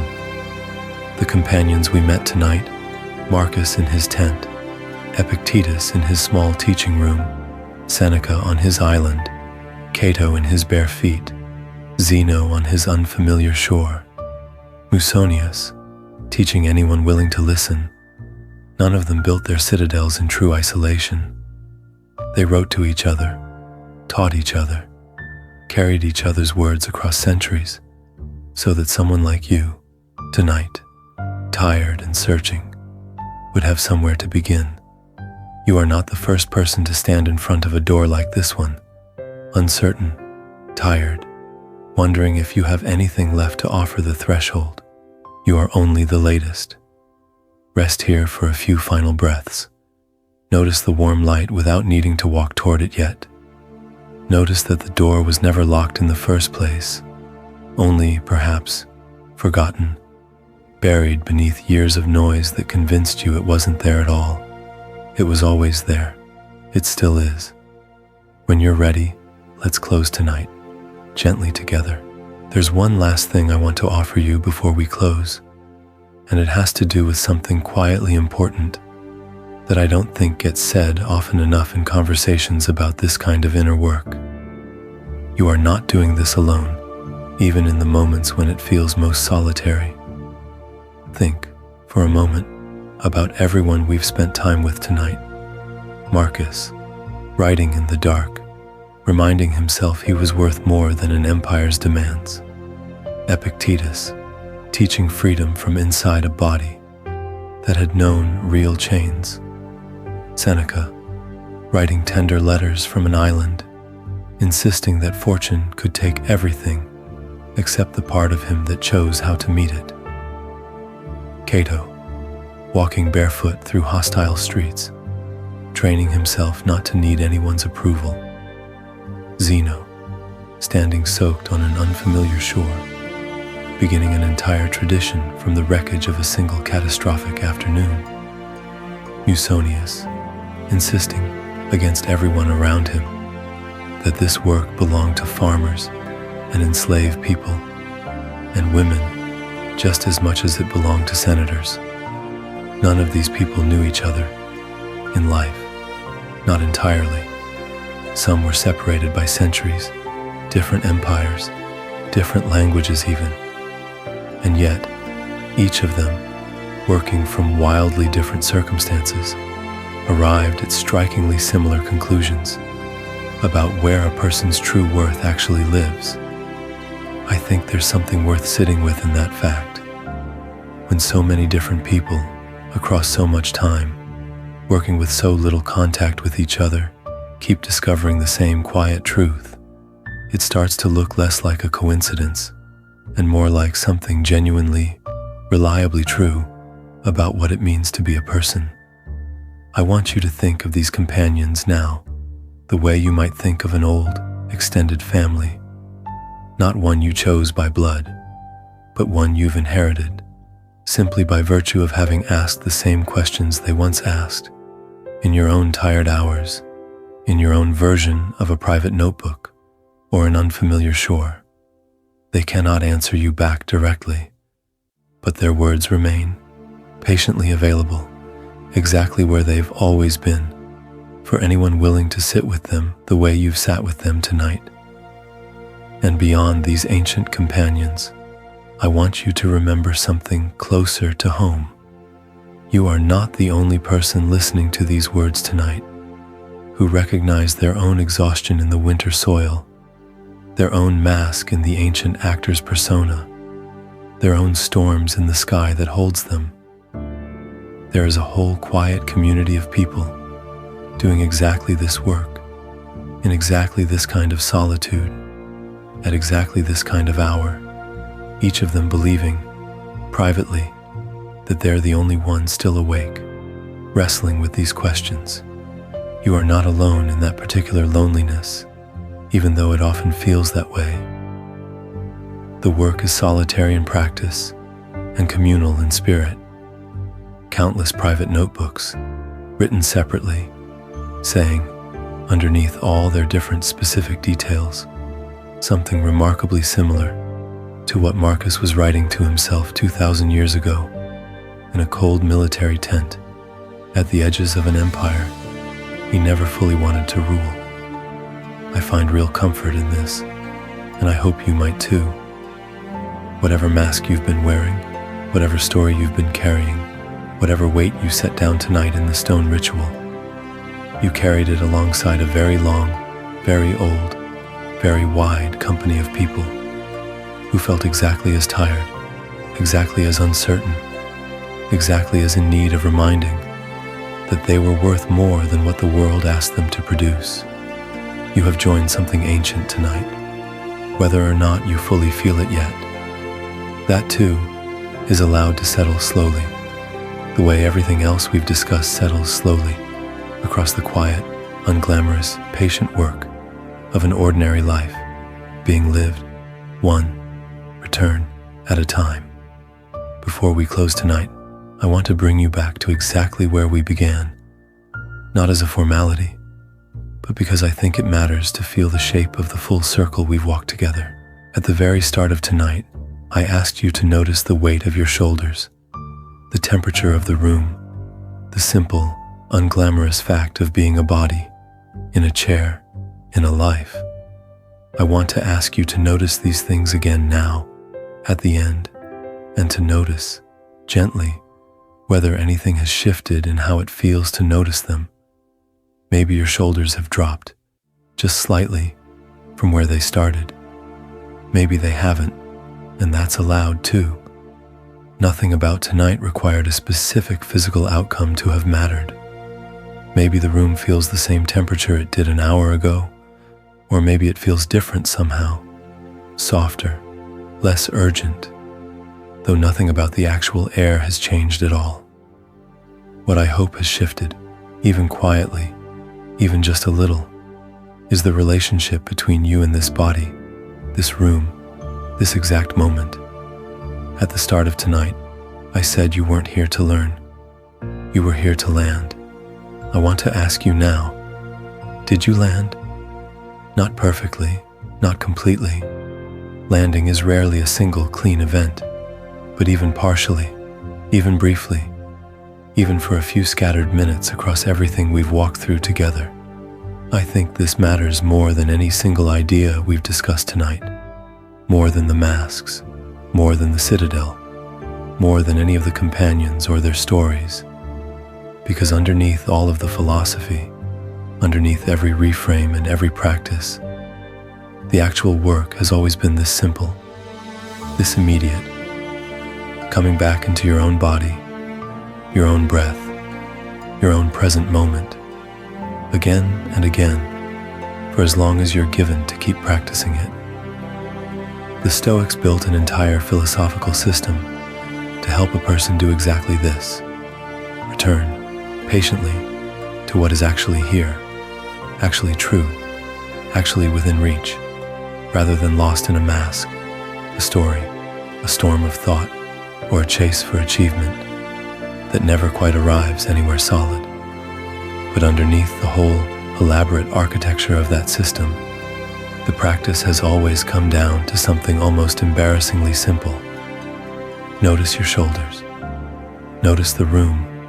Notice that you are here, now, in this exact moment, which is the only moment that has ever actually been available to you or to anyone. So let's end there, exactly where we began.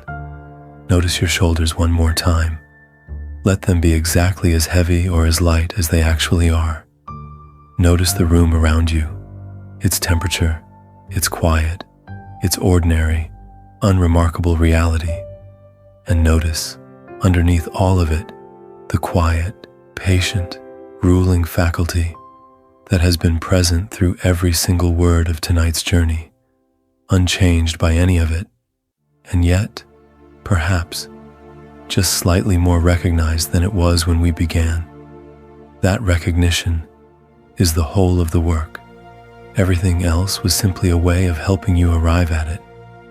I want to gather the 4 soft formulas we built tonight into one place before we close, so you can carry them forward as a single, connected practice, rather than 4 separate, disconnected ideas competing for your memory.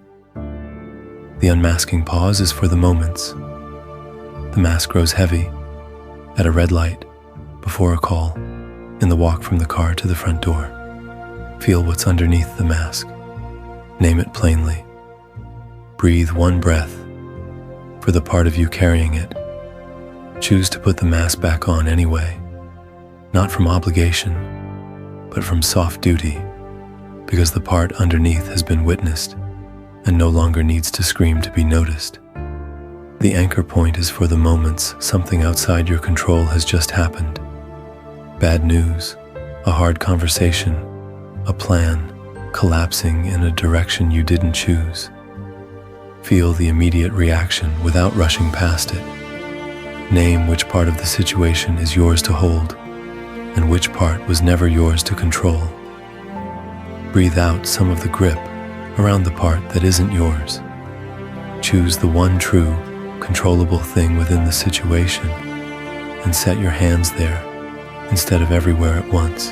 The witness seat is for the ongoing, quiet practice of relating differently to difficult thoughts as they arise throughout an ordinary day.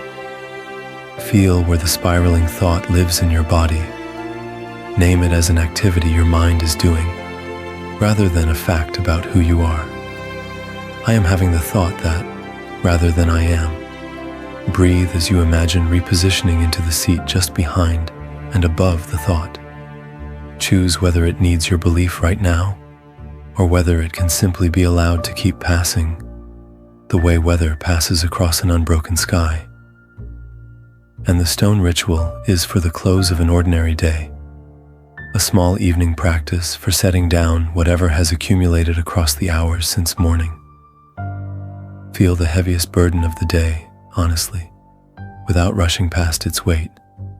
Name it plainly and let a stone hold it. Breathe as you set the stone down, on the floor, on a table, wherever feels right, trusting that you do not need to carry it through the night, as well as through the day. Choose to let the night do its own quiet work with what you've set down, without demanding to know, before sleep, exactly how it will feel by morning. 4 tools, the same 4 movements underneath each of them. Feel, name, breathe, choose. Reshape slightly for 4 different kinds of moments. You don't need to master all 4 before any of them start to matter. Even 1, practiced imperfectly, returned to occasionally, rather than constantly, is enough to begin laying stones in a citadel that will, slowly, across seasons you can't yet fully picture, become steadier than it is tonight. I want to say one more time, clearly, because I think it bears repeating at the very end of a long night like this one. None of these tools ask anything of your body, your productivity, or your output. They ask only for a few private minutes of honest attention, turned inward, toward the part of you that has been present, quietly, through every mask, every storm, every chapter of your story, waiting patiently to be recognized again. That recognition has always been available to you. It was never dependent on the noise finally stopping, or the circumstances finally improving, or the achievements finally arriving. It was only ever waiting for you to turn, gently, toward what has been here the entire time. We're near the end of our time together now, and I want to slow down even further for these last few minutes, because I think endings deserve at least as much care as beginnings. I want to tell you something about the way growth actually happens, because I think it's been misrepresented to most of us for most of our lives. We've been taught by almost everything around us that transformation is loud, that it announces itself, that you should be able to feel it happening in real time, see clear evidence of it day by day, measure it the way you might measure the growth of a plant against marks on a wall. But the deepest changes, the ones that actually last, the ones that reshape the quiet architecture of who you are underneath the visible surface of your life, rarely happen this way. They happen the way a seed grows underground, in complete darkness, for weeks before anything visible ever breaks the surface. All that early growth, the root pushing downward, the first fragile structures forming, happens entirely out of sight, entirely without evidence, entirely without anyone, including the seed itself, being able to confirm that anything is happening at all.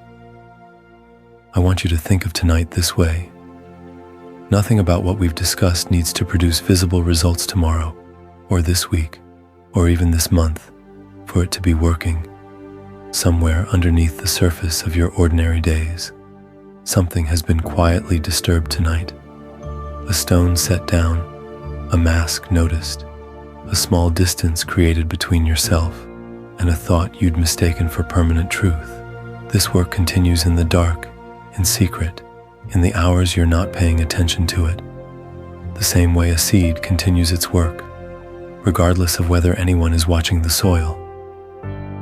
You do not need to force this work into visibility. You do not need to check on it daily, prodding at the ground to see if anything has changed yet, the way an anxious gardener might dig up a seed too early to check on its progress, accidentally destroying the very growth they were hoping to witness. Some things need to be left alone, trusted, given time in the dark before they're ready to be seen.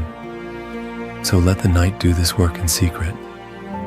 Let whatever's been disturbed tonight continue settling, quietly, without your active supervision, across the hours of sleep ahead of you, and across the ordinary days that will follow.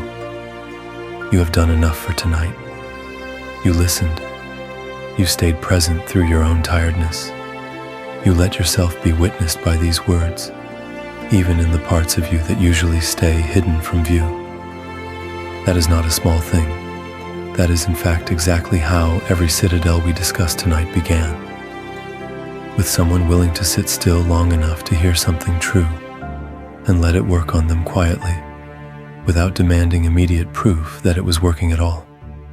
I want to say something now about what happens next, because I don't want to leave you with the impression that tonight is meant to be a single, isolated event, disconnected from everything that comes after it.